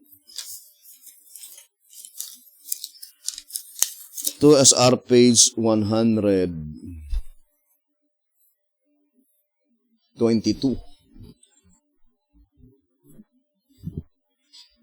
2SR page 122. It says, therefore, her first achievement, sitting on the waters, that is Revelation 17:15, must have been in the past from the time the prophetic symbol is revealed. Hence, the sitting on the heads becomes her second accomplishment, and the sitting on the beast is the last, at which time she is judged.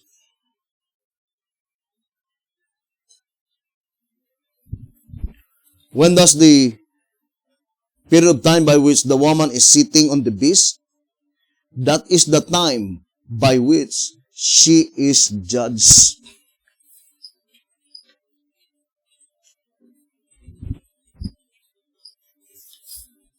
Now, let us read another statement here in 2SR page 121. So, we need to study closely, brothers and sisters. To repeat again, the prominent event that we need to guard at this present time is the fulfillment of that prophetic event when the woman will sit on the 7 heads.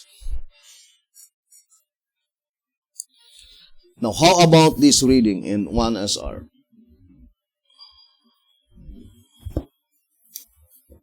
(214). The prophecy of Revelation 13 verse 3, it says, so the prophecy in Revelation 13 on verse 3, and the world wandered after the beast, reveals a great apostasy. The biblical number 7 includes everything represented by the heads, riding on the beast, and headed by the devil. Remember, the focal point here is Revelation 13 verse 3. What beast mentioned here? Riding on the beast and headed by the devil. Of course, that is concerning the red dragon. Note, the name of blasphemy is upon all 7 heads. Symbol of impious religious leaders, mocking the personality or authority of God under the cloak of Christianity. We will go back to this reading in 1 SR 214, and we need to study closely what beast mentioned here. It says, riding on the beast and headed by the devil. But the quotation is Revelation 13 verse 3. Now let us read 2 SR 121 to find out the events by which it says in 2 SR 122, the sitting on the beast is the last, at which time she is judged. Now here in 2 SR page 121, it says, and there came one of the 7 angels, which had the 7 vials, and talked with me, saying unto me, come hither, I will show unto thee the judgment of the great whore that sitteth upon many waters. The angel that was talking to John is one of the 7 which had the 7 vials of the 7 last plagues. Revelation 15:7 and 16:1. It will be noticed that he had the vial of the plague ready, but it had not been poured out. At the time he said to John, come hither, I will show unto thee the judgment of the great whore. By the information given, it is certain that the event predicted by the symbol, the woman sitting on the beast, is shortly before the plagues are poured out and in the time when the woman is to be judged.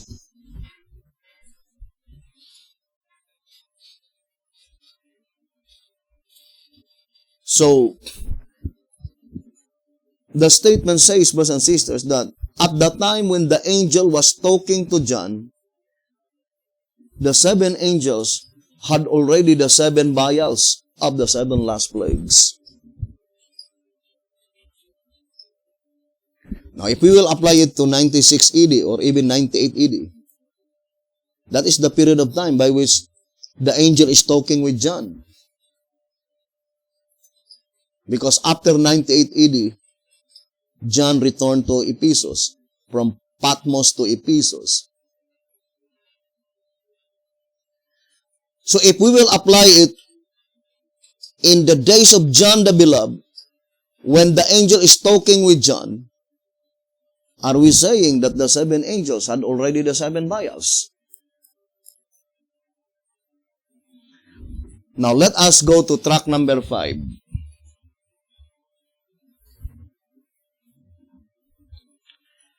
In track number 5, on page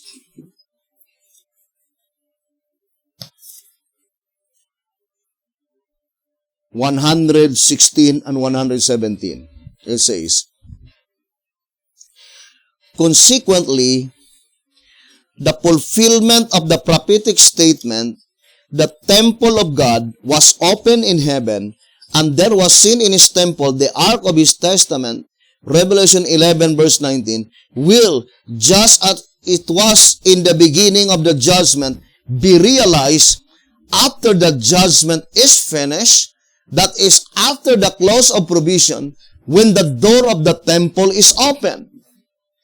And after the judicial tribunal leaves the temple, one of the four beasts will give unto the seven angels 7 golden vials full of the wrath of God, Revelation 15 verse 7, and the temple will be filled with smoke from the glory of God and from his power, and no man will be able to enter into the temple till the seven plagues of the seven angels are fulfilled, Revelation 15 verse 8. Now the Bible is very plain in Revelation 15 verse 7 that the seven angels could never have the 7 vials, not until one of the four beasts will give to the 7 angels the 7 vials. Or in other words, the Bible is very plain in Revelation 15 verse 7. It is one of the four beasts. Although it did not flatly say who among the four beasts, brothers and sisters, but for sure, one of the four beasts, he is the one that had been commanded by God, or the 7 vials from the hand of God, handed to one of the four beasts, and that one of the four beasts, he will be the one to give the 7 vials to the 7 angels. But when that prophetic event by which one of the four beasts will give the 7 vials to the 7 angels, it says, after the judicial tribunal leaves the temple.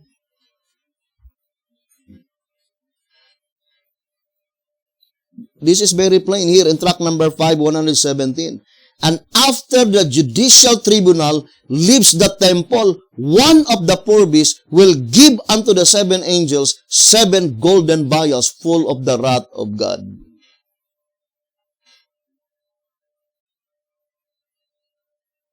So that statement, brothers and sisters, we can easily understood, brothers and sisters, that this is only a vision in the days of John the Beloved, not the actual fulfillment of the prophecy. The same with the statement in 2 TJ number 12, page 29. I would like to quote again that statement. It says, John truly penned it as a prophecy, but when it actually takes place, then God's agency on earth, the spirit of prophecy in the church, is to proclaim that the event has actually taken place. 2 TJ 12:29. When John wrote it, no, it is only a prophecy. Therefore, in the perfect fulfillment of the prophecy, this John must be antitypical John the Beloved. And that is why, in Revelation chapter 1, verse 1, let's go back to Revelation chapter 1, verse 1. It says, the revelation of Jesus Christ, which God gave unto him. For sure, the pronoun him is pointing to John the Beloved. To show unto his servants. Why is it that it was inscribed in plural form? Servants.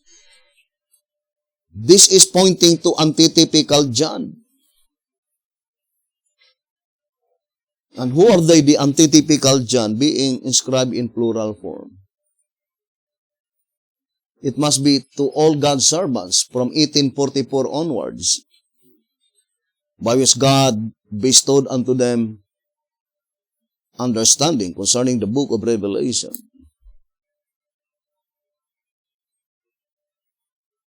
Because according to the Shepherd's Rod in 2SR 191, the word hereafter is pointing to 1844. So, being inscribed in plural form to show unto his servants, meaning God commanded John the Revelator, just wrote the vision. It is not for you to understand the vision that you have written. I will show unto my servants in the last days concerning your vision. And the same with the book of Daniel. The opening of that book being sealed, point to 1844. 3 symbolic code, 8 to 10, page 8. It says that in more specific terms, began in the year 1844. 3 symbolic code, 8 to 10, page 8. Now, let us go back again, the reading in 2SR 121. And ponder deeply. It says, and there came one of the 7 angels, which had the 7 vials, meaning the 7 angels had already the 7 vials, and talked with me, saying unto me, come hither, I will show unto thee the judgment of the great whore that sitteth upon many waters. Verse 1, the angel that was talking to John is one of the 7 which had the 7 vials of the 7 last plagues. So the 7 angels had already the 7 vials when one of that angel is talking to John. But it could not be the literal John, the ancient John the Beloved.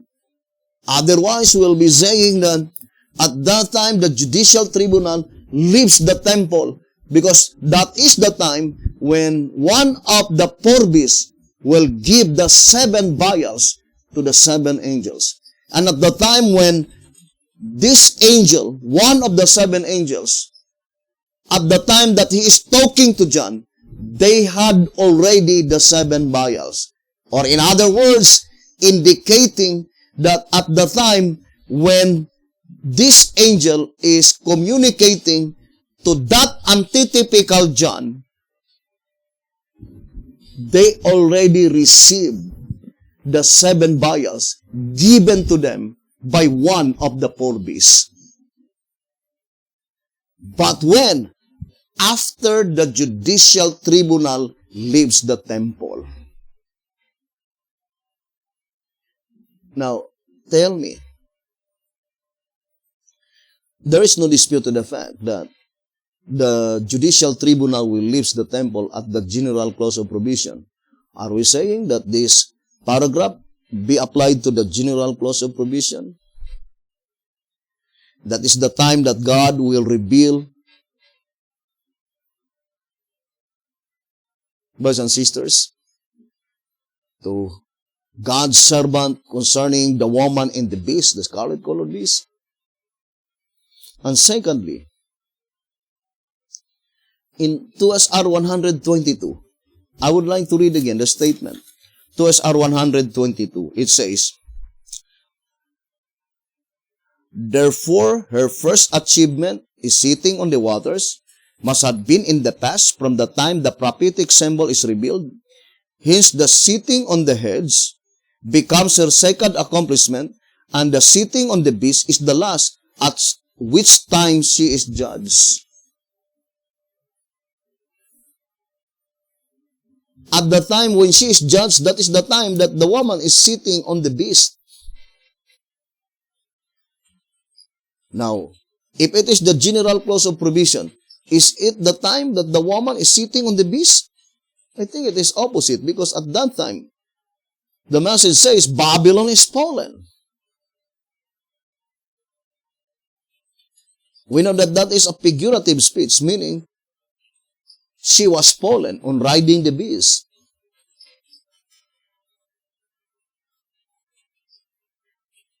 So, let us study closely this reading and to us our page 121. Now, let us read again, brothers and sisters, the statement. To us our page 121. And there came one of the 7 angels which had the 7 vials. So, the 7 angels already had the 7 vials. But only one of them came to John. It says, talk with me, saying unto me, come hither, I will show unto thee the judgment of the great whore that sitteth upon many waters. Verse 1. The angel that was talking to John is one of the 7 which had the 7 vials of the 7 last plagues. See Revelation 15 verse 7 and Revelation 16 verse 1. It will be noticed that he had the vial of the plague ready, but it had not been poured out at the time he said to John, come hither, I will show unto thee the judgment of the great whore.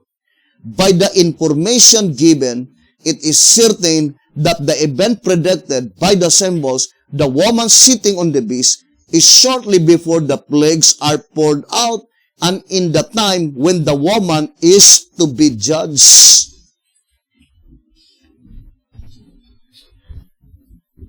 Now, I would like to read 1 TG. Brothers and sisters, so that we could be able to understand that passage. Let us go to 1 TG. Number 12.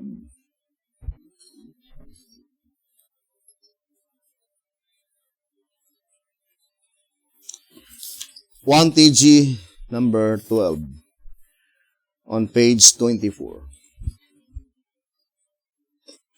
It says, it is plain, moreover, that all the saints are called to get out of Babylon before the plagues of Revelation 16 fall upon her, if they are to be delivered from them.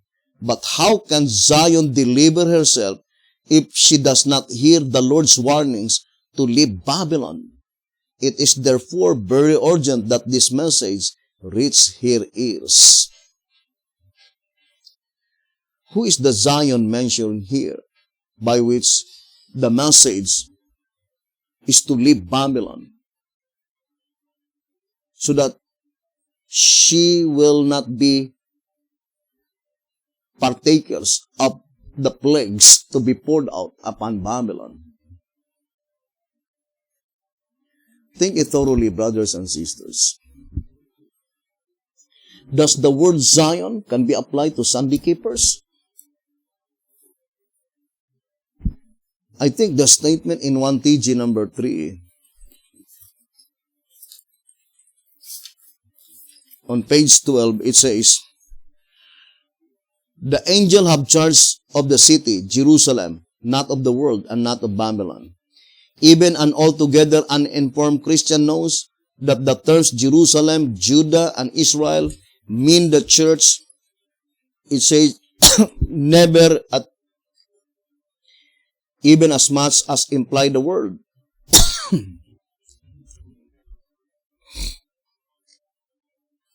They have always meant the church and always will mean the church, for that is what they are. 1 TG number 3, page 12. So for sure, brothers and sisters, Zion and Jerusalem, Israel, Judah, can never be applied to the world. Or in other words, it can never be applied to Sunday keepers. But who are they, Zion, mentioned in this reading in 1 TG 12:24? To get out of Babylon. For sure, it could not be the 144,000 living saints, because they will not be taken from Babylon, but rather from Egypt.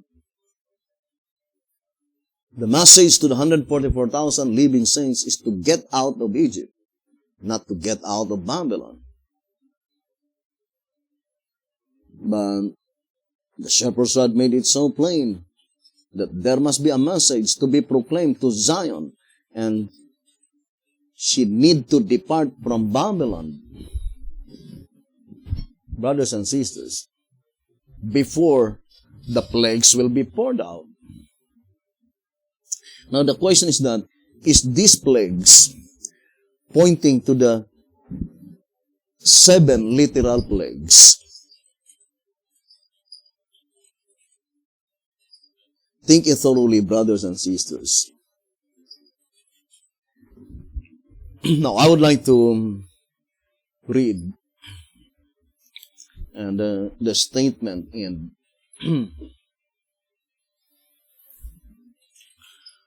2TG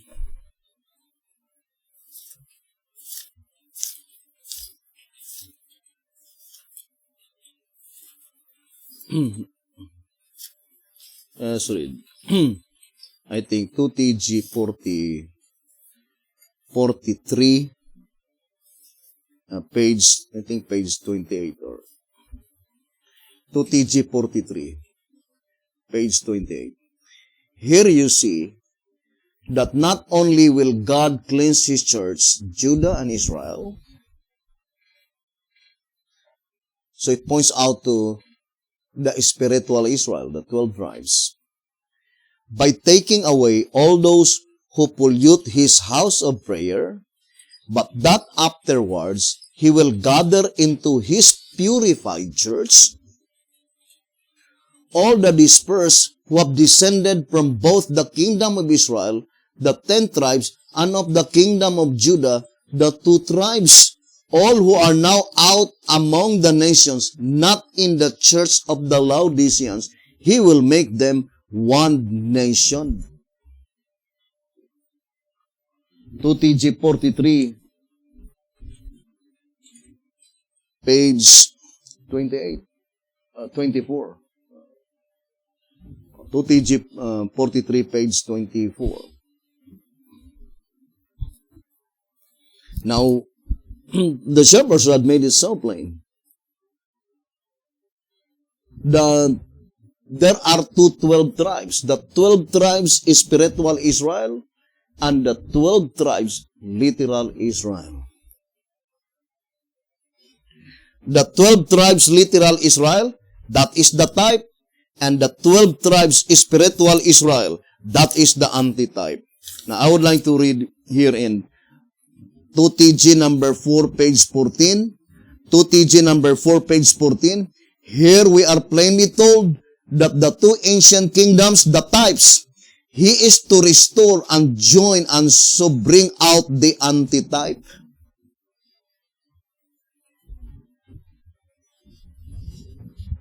And it is very plain in track number 9, right?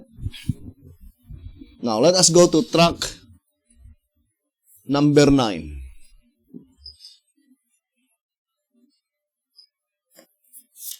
Here in track number 9 on page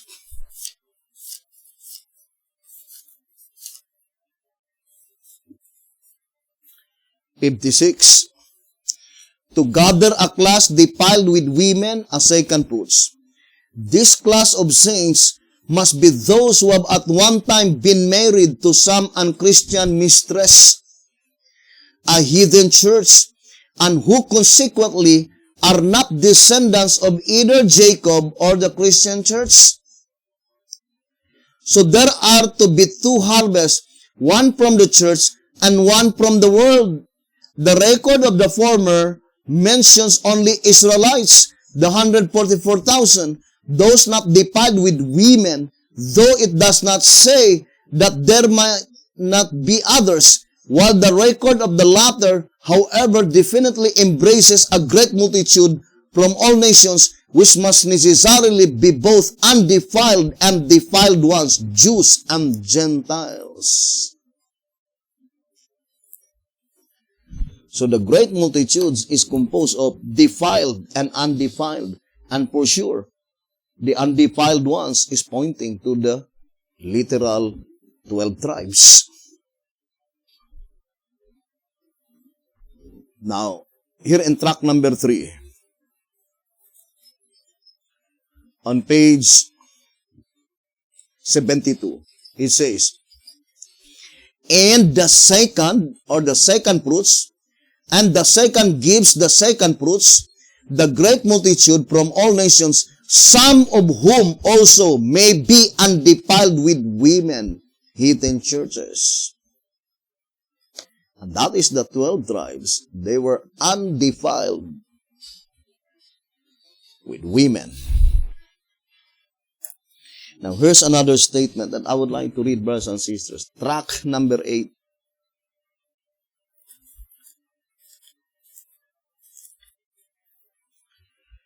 Track number 8 on page 16 and also track number 8, page 12. It says, track number 8, page 16. This illustrated prophecy scarcely needs to be interpreted, as it is virtually self-explanatory, showing that the two ancient kingdoms, Judah and Israel, will yet be gathered from among the heathen. The heathen mentioned here is Babylon, among whom they have long been scattered, and that they will become again one great nation, a kingdom which shall never be destroyed. Daniel 2 verse 44. Now here in track number 8, page 12, it says, hearing Christ's teachings, then rejecting them and crucifying him, the Jewish nation brought upon their heads the doom which God pronounced upon them when through his prophet he declared, ye are not my people, and I will not be your God, though at the same time in his great mercy he let the promise be written in that place where it was said unto them, ancient Israel, ye are not my people, there it shall be said unto them, ancient Israel, ye are the sons of the living God. See Romans 9 verse 24 to verse 26. Who is the main subject? In Romans 9 verse 24 to 26, both pointing to ancient Judah and ancient Israel. The voice of inspiration made it so plain, brothers and sisters, that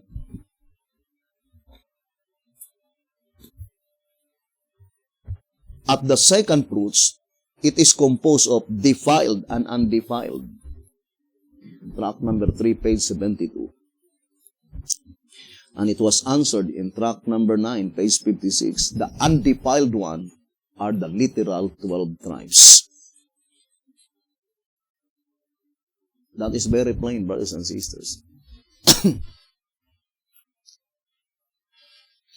And we need to study closely this very wonderful prophecy, because we are coming face to face those predicted events. The ingathering, both the spiritual Israel, the antitype, and the literal Israel, the type. Now, I would like to read this reading. Brothers and sisters, first in track number 15, page 63.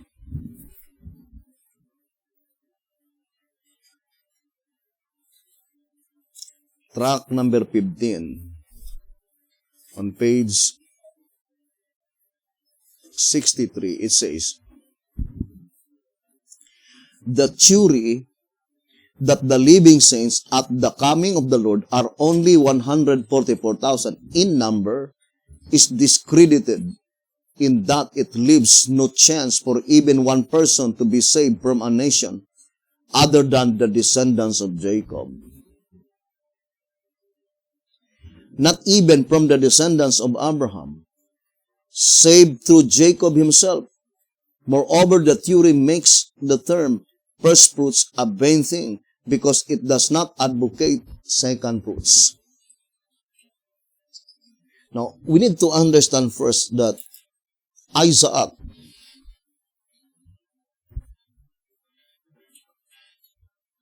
he has no blood cometh from Abraham. He is a miracle child. The only blood that cometh from, that goes into the body of Isaac is the blood of Sarah, not from Abraham. The only son by which we can say descendants of Abraham must be in the blood of Ishmael, because that is the only son by which Abraham has his own blood, not with Isaac. Now, I would like to read to you here and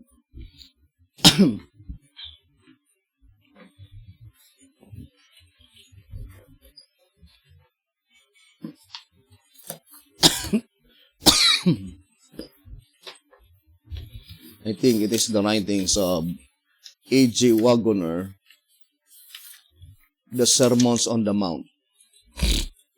Let's read. The Sermons on Romans. I would like to read by A.J. Wagoner.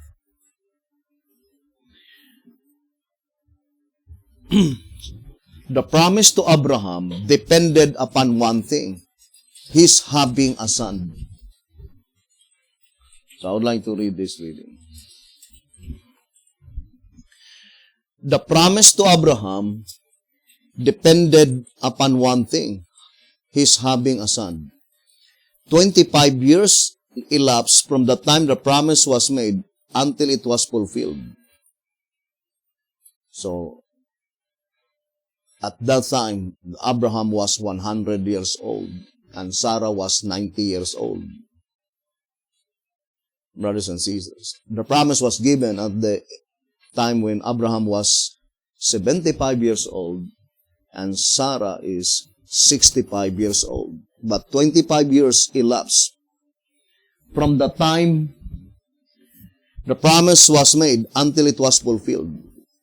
Abraham staggered not at the promise of God, but Sarai did. And Abraham hearkened unto the voice of Sarai. She undertook to help the Lord to carry out his plan. But Agar was a slave, and her child could be nothing but a slave born after the flesh.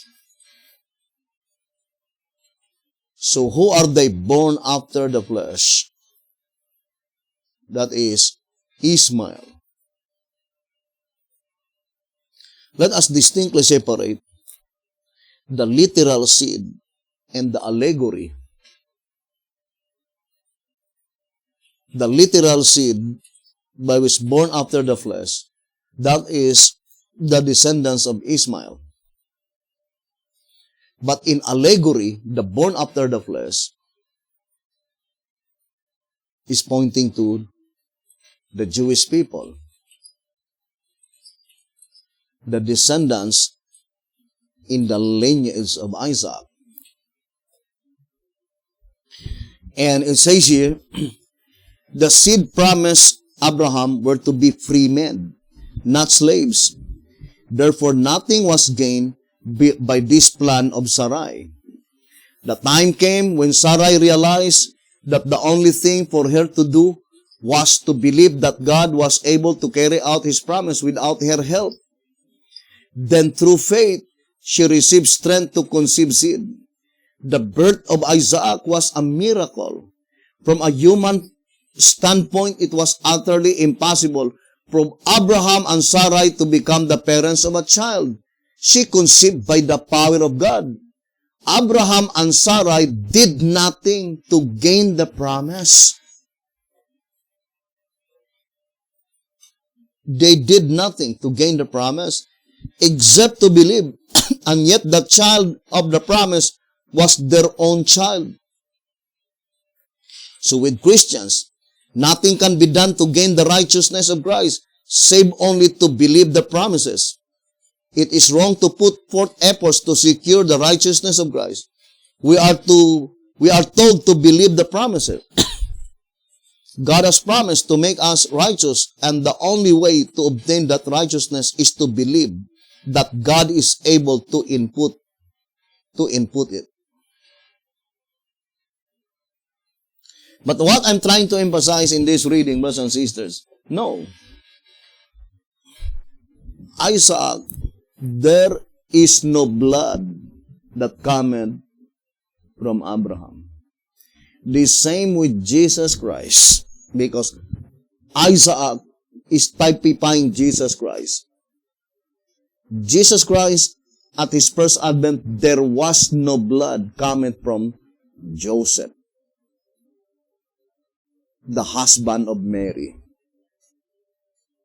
The only blood that runs to Jesus Christ is the blood of Mary. The same with Isaac, only the blood of Sarai, not from Abraham. Now, the voice of inspiration, brothers and sisters, are plainly telling that the 144,000 are called the descendants of Jacob, and they are not descendants from Abraham. Let's read again the statement in tract number 15 on page 63. It says, the theory that the living saints at the coming of the Lord are only 144,000 in number is discredited in that it leaves no chance for even one person to be saved from a nation other than the descendants of Jacob, not even from the descendants of Abraham, saved through Jacob himself.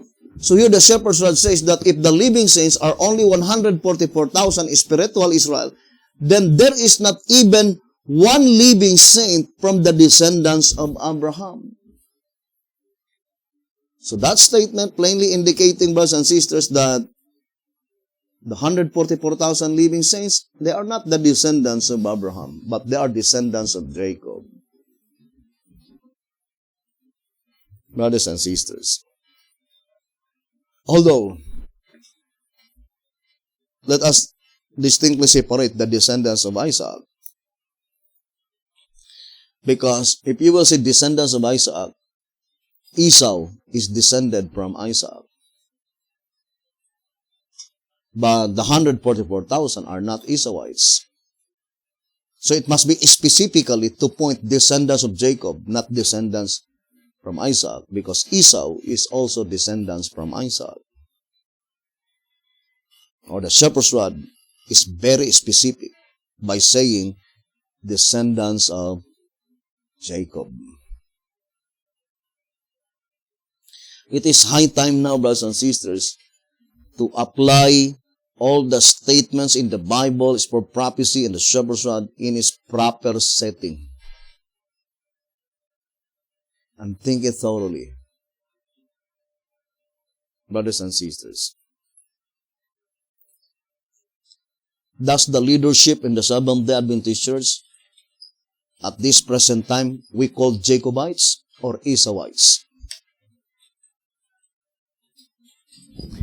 If in the days of Binti Houghton in 1930, I would like to read 12 Symbolic Code, number 5, page, let us read 12 Symbolic Code number 5 on page 18. 12 Symbolic Code number 5, page 18. But the Jacobites are not yet on Mount Zion with the Lamb. Instead, they are in antitypical Padam Aram, where God is sustaining them apart from the Esauites in the church. That is why one part of the Adventists are in Washington, D.C., and other part is in Texas. They are unable to get along together. So look at the statement, brothers and sisters.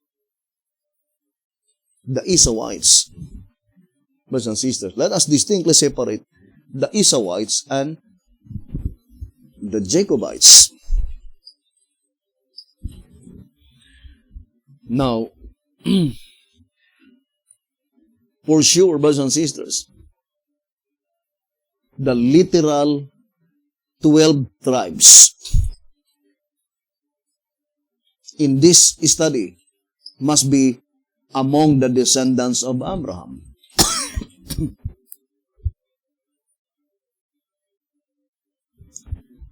Apostle Paul, in the book of Romans,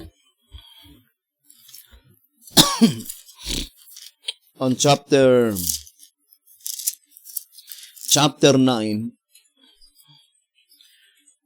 it says here,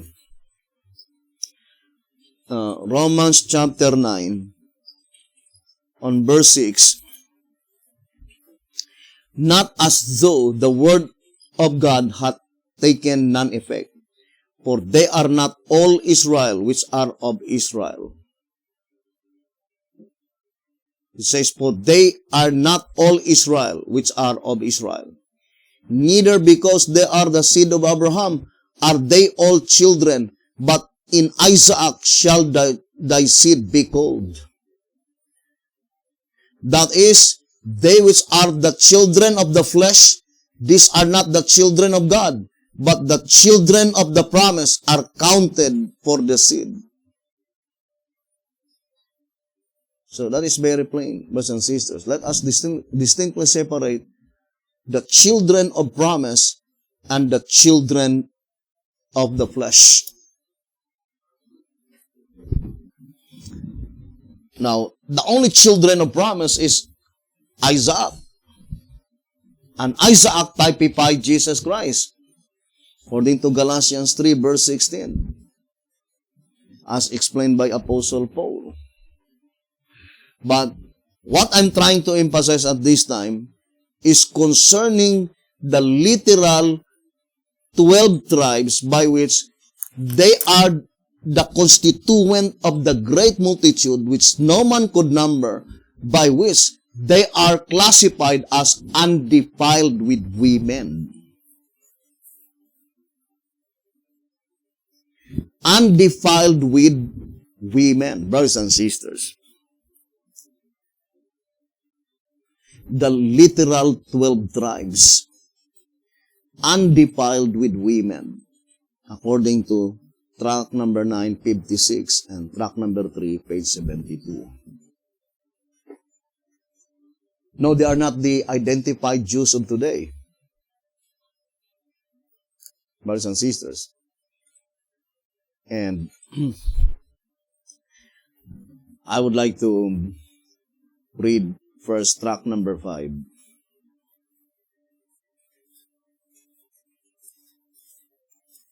Here in track number 5, on page 110 and 111, it says, but why leave out the court? Why not measure it also? For since it is a part of the building, it too must be symbolical of saints. Obviously, because it represents the great multitude which no man could number, meaning measure, of all nations and kindreds and peoples and tongues. Revelation 7 verse 9. The last who come from among the Gentiles. The court, in other words, is symbolical of the immeasurable, innumerable harvest of the second fruits, brought in after the measurable, numerable harvest of first fruits, the 144,000. It is not measured, meaning investigated, because it represents those among whom there are no bad to be cast out, for they are gathered in after the cleansing of the heavenly temple, Daniel 8 verse 14, after the judgment of the dead, after the separation of the bad from among the good in the church, as illustrated by the parable of the net, Matthew 13 verse 47 and 48.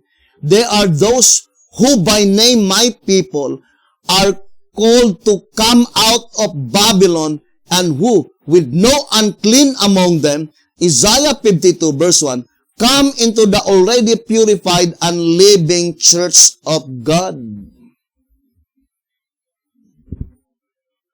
Now, first of all, the quotation here is Isaiah 52 verse 1. Isaiah 52 verse 1 cannot be applied to the world. Because the focal point on that verse is Jerusalem. Awake, awake. Put on thy strength, O Zion. Put on thy strength, O Jerusalem. And we already read in 1 Timothy 3, page 12, the term Zion, Jerusalem, Judah, Israel can never be applied to the world. But this statement is very plain, brothers and sisters. Who are they? By which, by name, they are called my people. The answer is found in track number 4.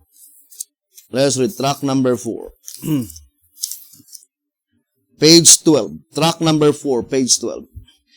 The same pair of children introduced in the first chapter of the vision are in the second chapter redenominated.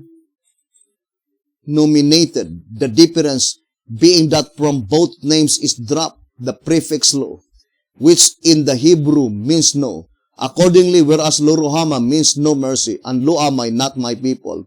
Ruhama means mercy, and amay, my people. So what is that name? My people, point to amay.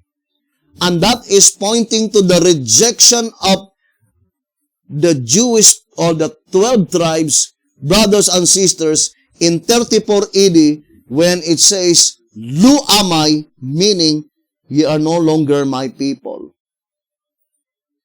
But it was predicted beforehand in track number 8, brothers and sisters, we already read that accordingly, in page 12, it says, have hearing Christ's teachings, then rejecting them and crucifying him, the Jewish nation brought upon their heads the doom which God pronounced upon them when through his prophet he declared, ye are not my people, and I will not be your God, though at the same time, in his great mercy, he let the promise be written in the place where it was said unto them, ancient Israel, ye are not my people, meaning, Lu amay, there it shall be said unto them, ancient Israel, you are the sons of the living God. Amay. Lu amay is the rejection, amay is the reacceptance. And the shepherd's rod made it so plain that that is the very first constituent of the great multitude.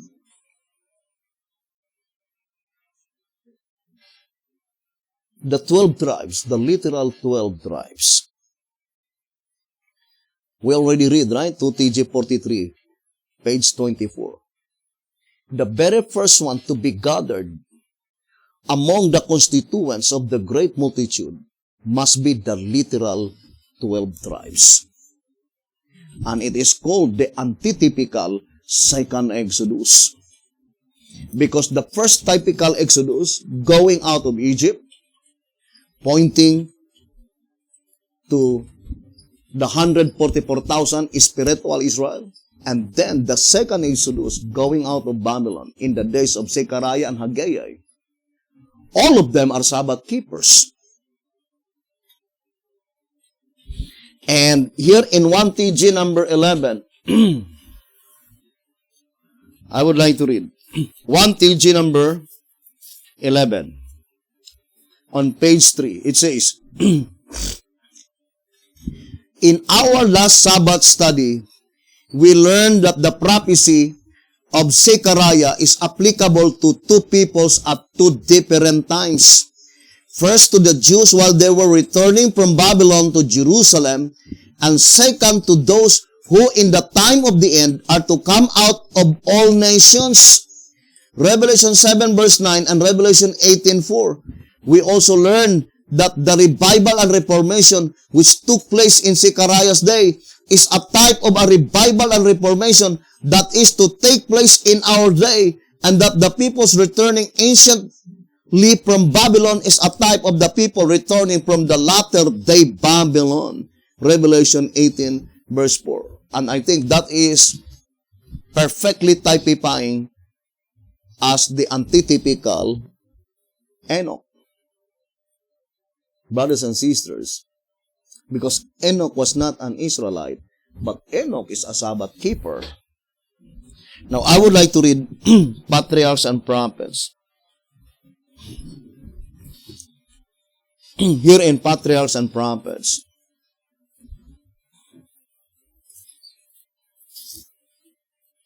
page 89, it says,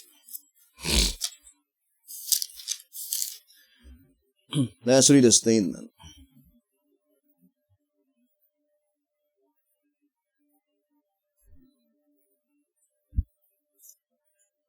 It says here, Patriarchs and Prophets, page 89. Then, as in the world before the flood of water, but there is a flood of fire, because it is type and antitype.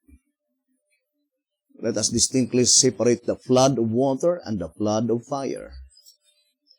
But it is not the lake of fire. We will deal that on the subject, the seven trumpets.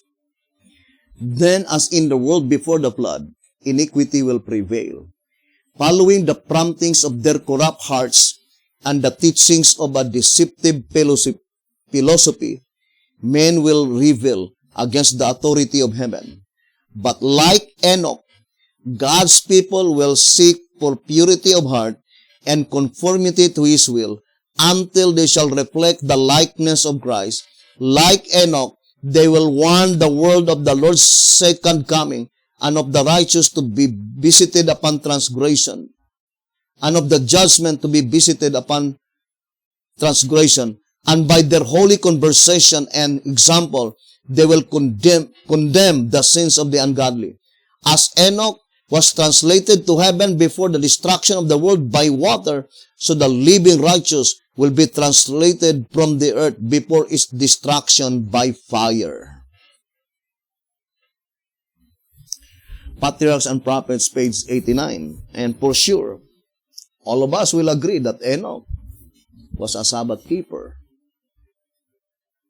So it is even more exactly fits to the constituent of the great multitude by which they were Sabbath keepers.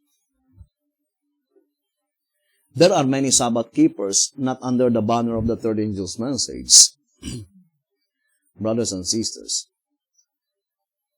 But for sure, the literal 12 tribes must be pointing to the Sabbath keepers by which they were Christians, not to the unbelieving Jews who don't believe Jesus Christ. But the focal point of our study in this subject is that the commencement of the loud cry of the third angel's message to the constituent of the great multitude, according to track number 5, 110 and 111, I would like to read again the statement. Track number 5, 110 and 111, it says,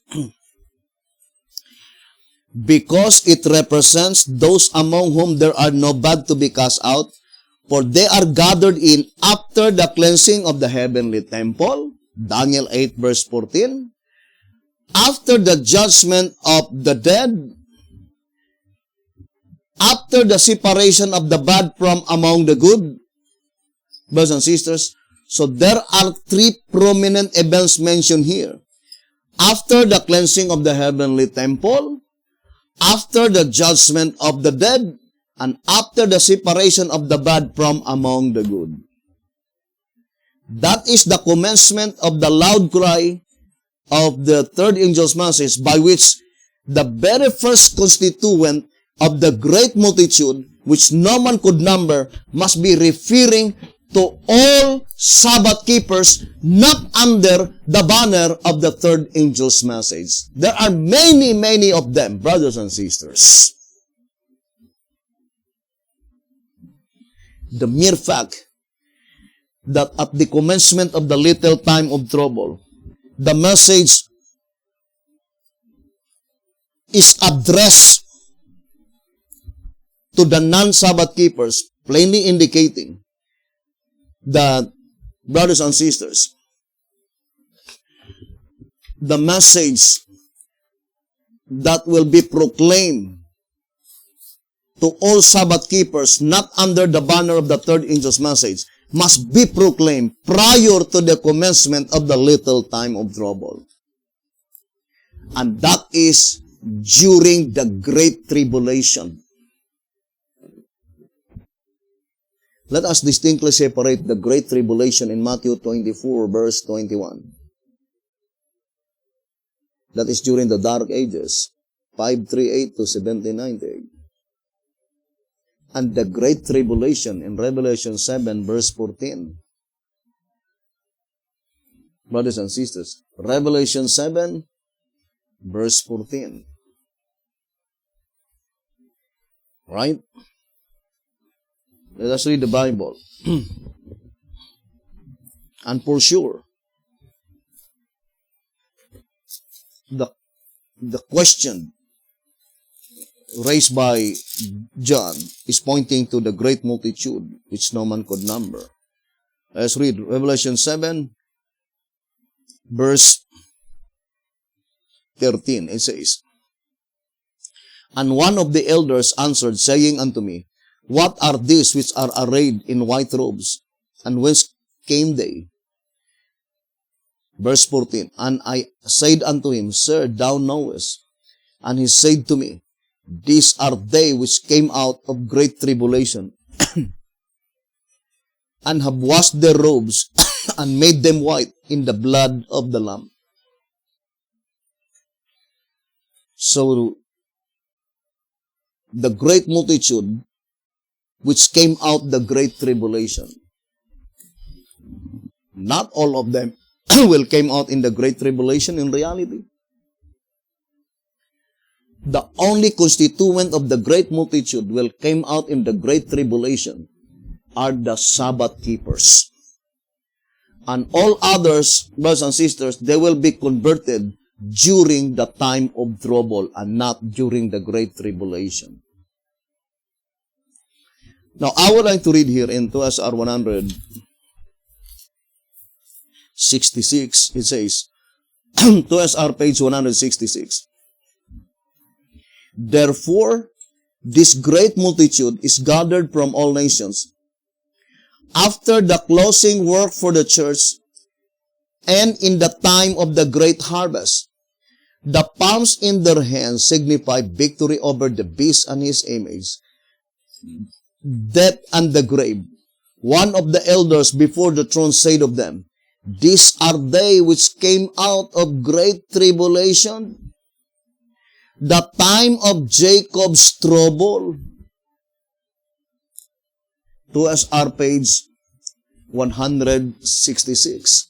Now let us distinctly separate the Jacob's trouble during the great tribulation and the Jacob's trouble in the little time of trouble.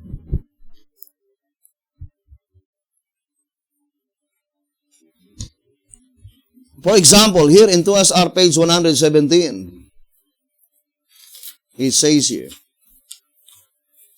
2SR, let's read the statement. I'm sorry, 163 rather. 2SR page 163.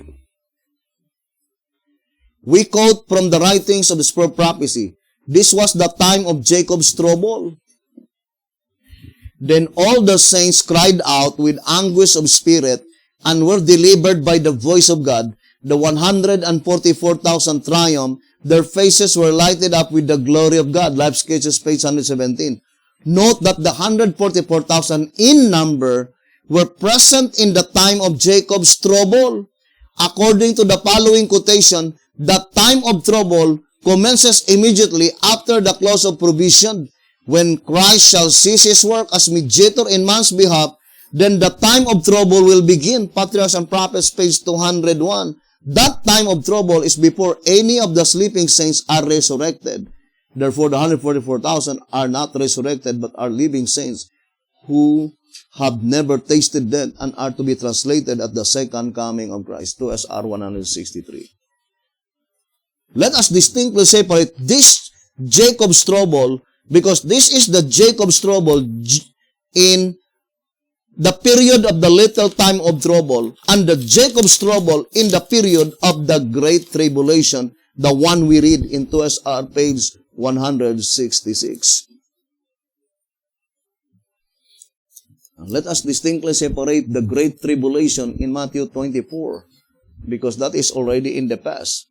But the great tribulation in Revelation 7:14 was still unfulfilled. But the occurrence is the same. During the great tribulation, during the dark ages, the saints were martyred for their faith during the great tribulation. That is also called the evil time, mentioned in Isaiah 57:1. That is the fulfillment, brothers and sisters, that many of the saints will be martyred for their faith. Now let me read to you here in 3SM. 3SM on page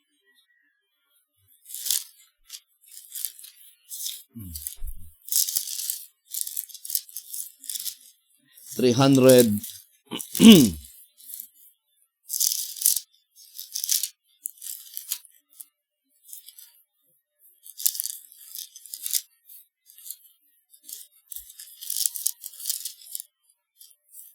397 and 398. So let us read that reading, brothers and sisters.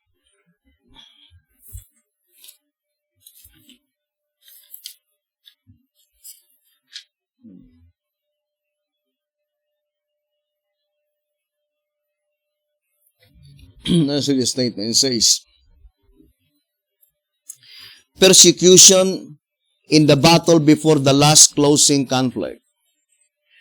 The two armies will stand distinct and separate. And this distinction will be so marked that many who shall be convinced of the truth will come on the side of God's commandment-keeping people. When this grand work is to take place in the battle prior to the last closing conflict, many will be imprisoned, many will flee for their lives from cities and towns, and many will be martyrs for Christ's sake in standing in defense of the truth. 3SM page 397 and 398. Brothers and sisters. And it could not be applied to the commencement of the little time of trouble, because at the commencement of the little time of trouble, there will be no more saint to die. Now let us read 2SR. Here in 2SR, on page 173,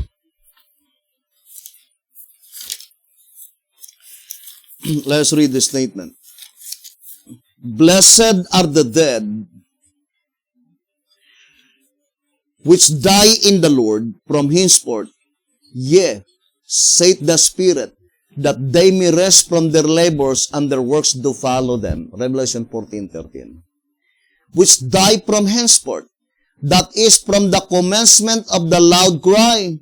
Thus the word declares that some of the saints will be laid in their grave even during the time of the harvest, the loud cry. We quote from the Counsels on Health, page 375, many will be laid away to sleep before the fiery ordeal of the time of trouble shall come upon the world. In 1SR 219, it says,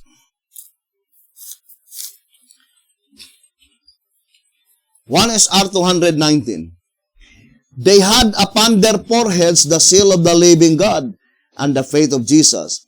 And I heard a voice from heaven saying unto me, Write, blessed are the dead which die in the Lord from henceforth, Note that after the sealing of the 144,000, there will be some who would die in the Lord saved.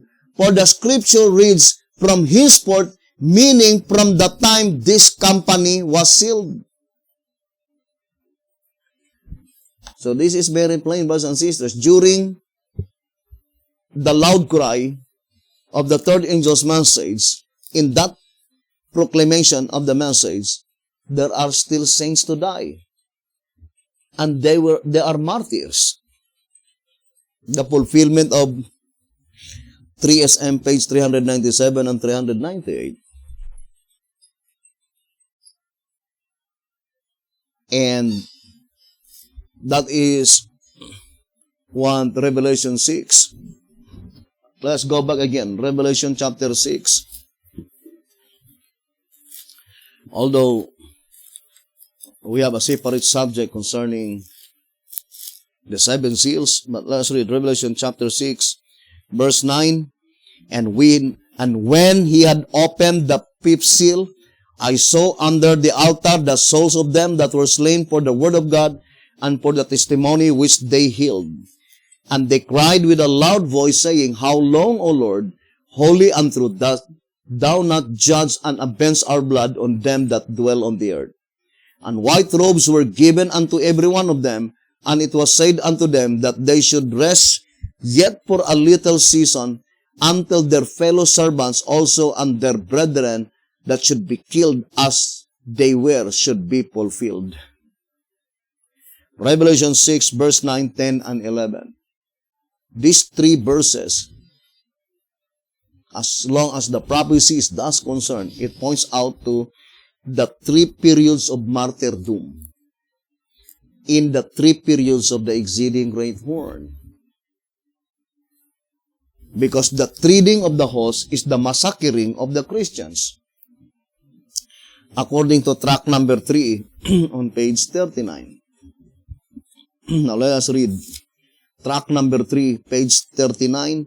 The treading of the host is the massacring of the Christians who would not worship according to the dictates of the horn power. But the horn power is divided into three periods: pagan, papal, and then the Protestant period. So the souls under the altar in Revelation 6 verse 9, pointing to the martyrs died during the reign of pagan Rome, and more particularly in the days of Nero. Here in the Great Controversy, page 40, it says here, the Great Controversy, page 40, these persecutions beginning under Nero about the time of the martyrdom of Paul continued with greater or less purity for centuries.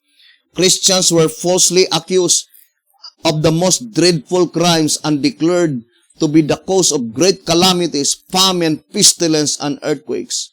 As they become the objects of popular hatred and suspicion, informers stood ready for the sake of gain to betray the innocent. They were condemned as rebels against the empire, as foes of religion, and peace to society. Great numbers were thrown down to wild beasts or burned alive in the amphitheaters. Some were crucified. Others were covered with the skins of wild animals and thrust into the arena to be turned by dogs. Their punishment was often made the chief entertainment at public feasts. Vast multitudes assembled to join the sight and greeted their dying agonists with laughter and applause. The Great Controversy, page 40. And that is the martyrdom in the first period of the exceeding great horn pagan Rome. Brothers and sisters, and there were the souls under the altar. The second martyrdom is during the second period of the exceeding great horn, during papacy, the Dark Ages, 538 to 1798. And they were called the fellow servants. But the last and the final martyrdom is during that time when that predicted president, the mystical number 666, as stated in 2151 and also in 3SM 397 and 398, they are those who have been predicted beforehand that who will die, Revelation 14:13. And that is after the sealing of the 144,000. And that is during the Great Tribulation. And that is why the difference between the time of trouble and the Great Tribulation is that during the Great Tribulation, there are still saints to die. Whereas in the little time of trouble, there will be no more saint to die, brothers and sisters. I would like to read answer number 4, page 6. It says, prophesying of the Great Tribulation, Christ forewarned that it would be a time of persecution, privation, and death to the saints, and that they should therefore flee into the mountains to save their lives, lest there should be no flesh be saved. The same description in 3SM 397 or 398. In tract 15, page 60, it says, tract number 15, on page 60, let me read to you the statement. The difference between the Great Tribulation, such as was not since the beginning of the world, Matthew 24:21, and the time of trouble, such as never was since there was a nation, is that during the Great Tribulation, the saints are slain, whereas during the time of trouble, they are delivered. Track number 15, page 60. But the statement we read in 2SR 173, quoting Councils on Hell 375, that the saints who died after the 144,000 are completely sealed. During the loud cry of the third angel's message to the great multitude, there are those who will die in Revelation 14:13, and it says, that God laid them down to sleep before the fiery ordeal of the little time of trouble. Then we can easily discern that Revelation 14:13 will be fulfilled prior to the time of trouble. Because in the time of trouble, the balance, it says here, in 1SR 219, I would like to read, 1SR 219. 1SR 219. Those who cannot undergo the trial are laid in their graves, while 144,000 remain and will escape. But the balance in the church shall perish in the ruin. May God help His people. So the word now is applied to the commencement of the time of trouble, that the balance or the remaining Sabbath keepers at the commencement of the little time of trouble are only living saints and living wicked. And the living wicked will perish. All the saints who are destined for grave and resurrection, all of them are laid down to sleep prior to the commencement of the time of trouble.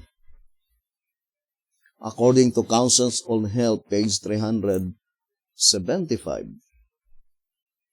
So the commencement, brothers and sisters, of the loud cry to the great multitude which no man could number, first addressed to all Sabbath keepers, and they will be converted during the Great Tribulation, and the Great Tribulation commences after the cleansing of the heavenly sanctuary, and after the judgment of the dead, and after the church is purified. According to tract number 5, 110 and 111. Why is it that it is very necessary to connect that subject when we are studying the beast study? The beast revelation, to repeat again, cometh from God. Brothers and sisters. And it is a revelation to unmask all the deceptions of Satan. to uncover the traps of the devil. Now, let us study closely that prominent event recorded in Revelation 13 that we cannot buy and sell. Brothers and sisters, when would that predicted event will be fulfilled? Is it during the little time of trouble? Is it during the great tribulation? Or is it prior with both events? Now, at the time when God's people could not buy and sell, what is our faith, brothers and sisters? Or what is our situation at that time? Will our God leaves us in hunger? We could no longer buy, and we could no longer sell. I would like to read verse here in early writings. On page 56, it says, duty in view of the time of trouble. The Lord has shown me repeatedly that it is contrary to the Bible to make any provision for our temporal wants in the time of trouble. I saw that if the saints had food laid up by them or in the field in the time of trouble, when sword, famine, and pestilence are in the land, it should be taken from them by violent hands, and strangers would reap their fields. Then will be the time for us to trust wholly in God, and He will sustain us. I saw that our bread and water will be sure at that time, and that we shall not lack or suffer hunger, for God is able to spread a table for us in the wilderness. If necessary, He would send ravens to feed us, as He did to feed Elijah, or rain manna from heaven, as He did for the Israelites. Early writings, page 56.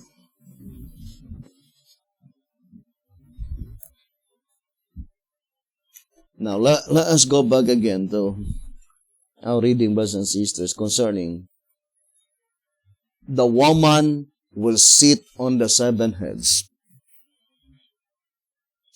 We already read, brothers and sisters, that the sitting of the woman on the seven heads precedes the sitting of the woman on the beast, on the scarlet-colored beast. The sitting on the seven heads, or the sitting of the woman on the seven heads, precedes the time when the beast and the false prophet will be combined, according to our reading in 2SR 160, and also in 2SR page 158.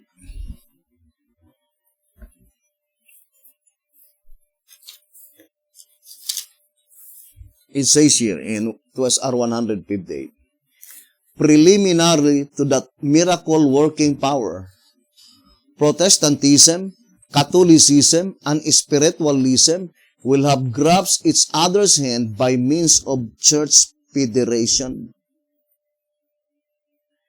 The difference of opinion in doctrinal points will be considered of no vital importance to salvation. Why is it that the doctrinal points will no longer be considered as vital importance to salvation? There must be a happenstance that all of them will be obliged to unite together as one, all Christians. Brothers and sisters. And always reminds me the statement, current events that may fulfill prophecy. Right? in track number 12. Current events that may fulfill prophecy. Track number 12, page 53. So, it says current events that may fulfill prophecy. Now, what is the current events today? If you will open your, although here in our congregation, we are no longer watching television, but I do not know in the other countries. We only looking the news in internet. But whether television or internet, at the time that you will open, the only prevailing news is concerning the coronavirus. Would you think these occurrences is not a sign of the fulfillment of the prophecy? We need to study closely, brothers and sisters. To repeat again, I would like to read again the statement, the prediction given by Sister White in the Great Controversy. Let us read on 588 and 589.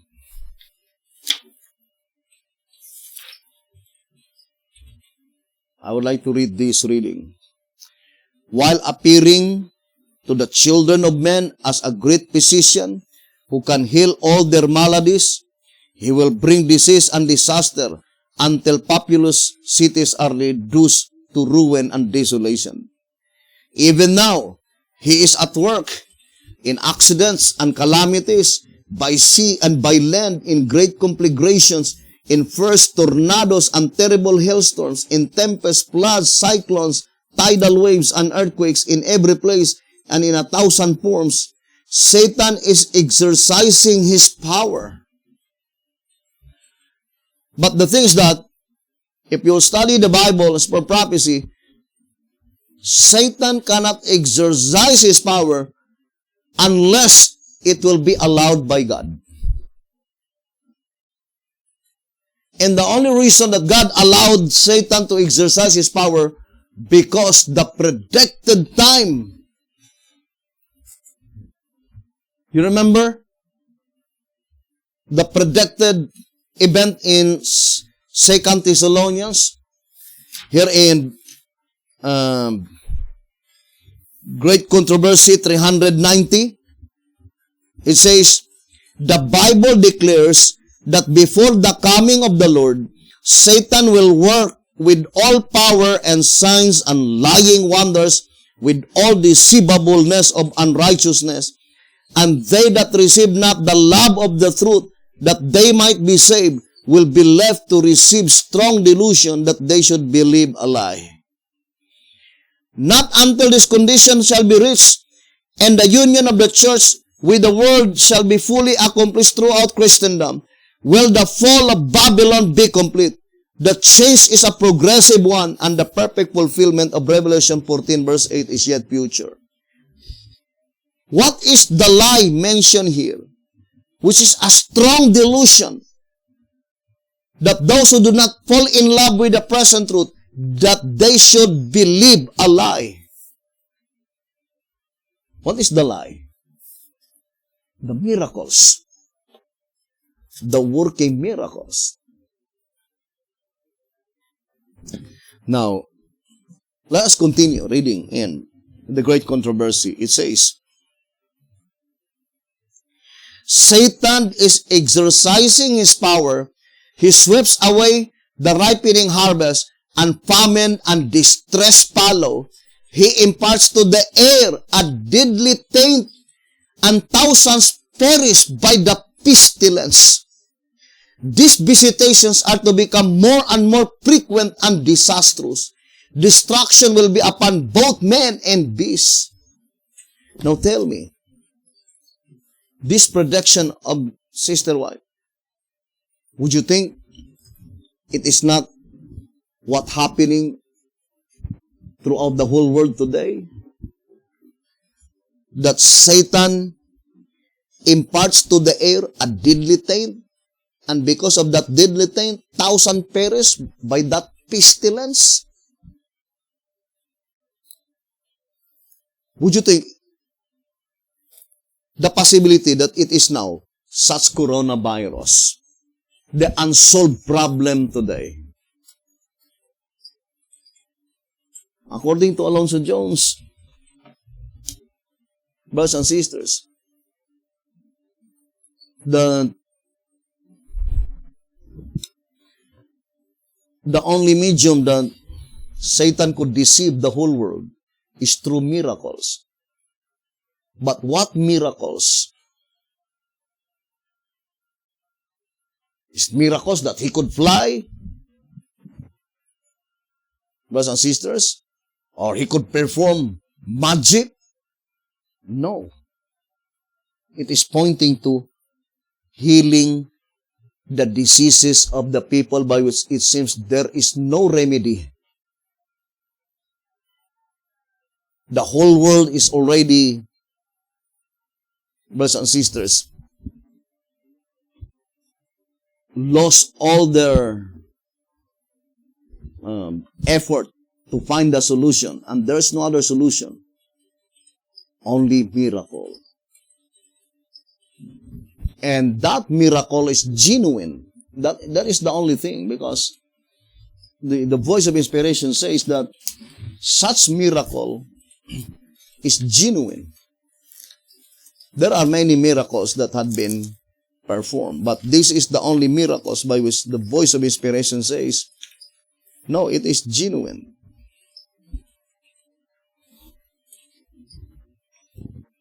So, we need now to watch the occurrences today, brothers and sisters, because we are about to come on the last final conflict.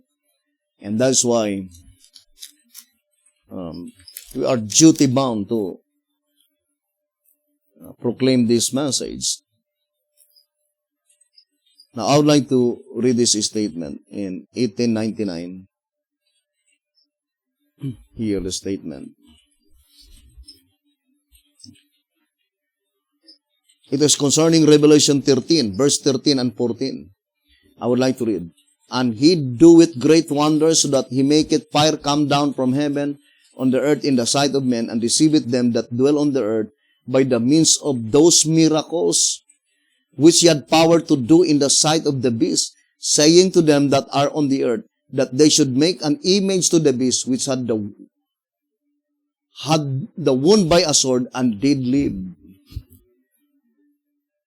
It is through miracles, brothers and sisters. It says, and I saw, Revelation 16, verse 13 to 16, and I saw three unclean spirits like frogs come out of the mouth of the dragon, and out of the mouth of the beast, and out of the mouth of the false prophet.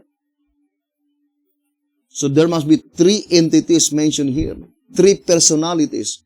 The man represented by the dragon, the man represented by the beast, and the man represented by the false prophet. For they are the spirit of devils, working miracles. There are three personalities here that working miracles, which go forth unto the kings of the earth and of the whole world, to gather them to the battle of that great day of God Almighty. Behold, I come as a thief. Blessed is he that watcheth and keepeth his garment, lest he walk naked and they see his shame. Revelation 16, verse 13, 15, 14, 15, and 16. And I saw the beast and the kings of the earth, Revelation 19, verse 19 and 20. And I saw the beast and the kings of the earth, and their armies gathered together to make war against him that sat on the horse, faithful and true, the word of God, and against his army.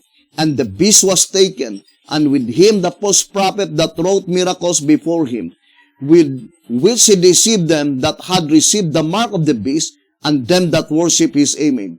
These both were cast alive into a lake of fire, burning with brimstone. Revelation 19, verse 19 and 20. All these passages refer to the same period of time. That is, the time just preceding the coming of the Lord and reaching to the coming of the Lord. And that period of time is just now the time in which we live. But I think this statement is applied in our days rather than in their days, brothers and sisters. And it says, the one thing especially marked in each and all of these passages is that in this time, great signs and wonders, miracles, will be wrought expressly under the inspiration of Satan. So that is very plain, brothers and sisters. But that miracles is to heal disease of the people, by which that disease, brothers and sisters, it is Satan who give that disease, and Satan will be the one also to heal that disease. So think it thoroughly, brethren. And here's another statement that I would like to read. And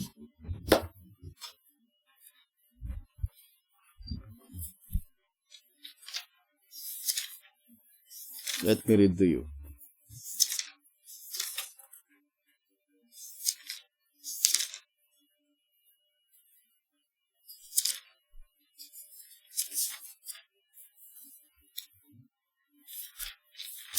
It says here, it is entitled Working Miracles. It says, these propositions are worthy of most serious consideration. They are not only the truth, but they are the truth for these times. For it is certain that the diseases are multiplying upon the earth. But I do fully believe that is even more pertaining to what's happening now. We call coronavirus. It says, these propositions are worthy of most serious consideration. They are not only the truth, but they are the truth for these times. For it is certain that the diseases are multiplying upon the earth and will multiply more and more as time goes on. And as diseases multiply, so the offered remedies and means of removing them will multiply. And as we have stated before in these columns, this is one of the chief things employed by Satan in gaining power over the people in this war against the church of God. So, that is the chief things concerning miracles according to this reading, brothers and sisters. And think it thoroughly. I would like to read this last portion. One thing especially to be noted about these things is that they will be real miracles. These false Christs and false prophets shall show, not simply pretend to show, but shall show great signs and wonders. Those miracles which he had power to do, not simply that he pretended to have power to do. They are the spirits of devils working miracles, not simply pretending to work miracles. The false prophet that wrote miracles, not the false prophet that pretended to work. So look at the statement, brothers and sisters, given by the voice of inspiration. What kind of miracles? Real miracles. Genuine miracles, brothers and sisters. And because of that miracles, the whole world will believe a lie, brothers and sisters. And that event is no longer far distant in the days in which we are living in. And do not be very confident, because the Bible cannot be mistaken. Once your name are found not written in the Lamb's Book of Life, you cannot escape such deception. That is the message in Revelation 13 verse 8. It says, and all that dwell upon the earth shall worship him whose names are not written in the book of life of the Lamb slain from the foundation of the world. Revelation 13 verse 8. Meaning, any of them whose names are not written in the Lamb's book of life, there is no escape. They will and they shall worship the beast. That system, that demon worship, brothers and sisters. So, hoping that the Lord will bless us, and we will continue this subject on our next episode, and we'll be digging more deeper, brothers and sisters, and we'll be focusing to that event when the woman will sit on the 7 heads. And let us study closely the Bible and the Shepherd's Rod publications. So thank you very much for listening and viewing this program. May the good Lord bless you and have a wonderful evening.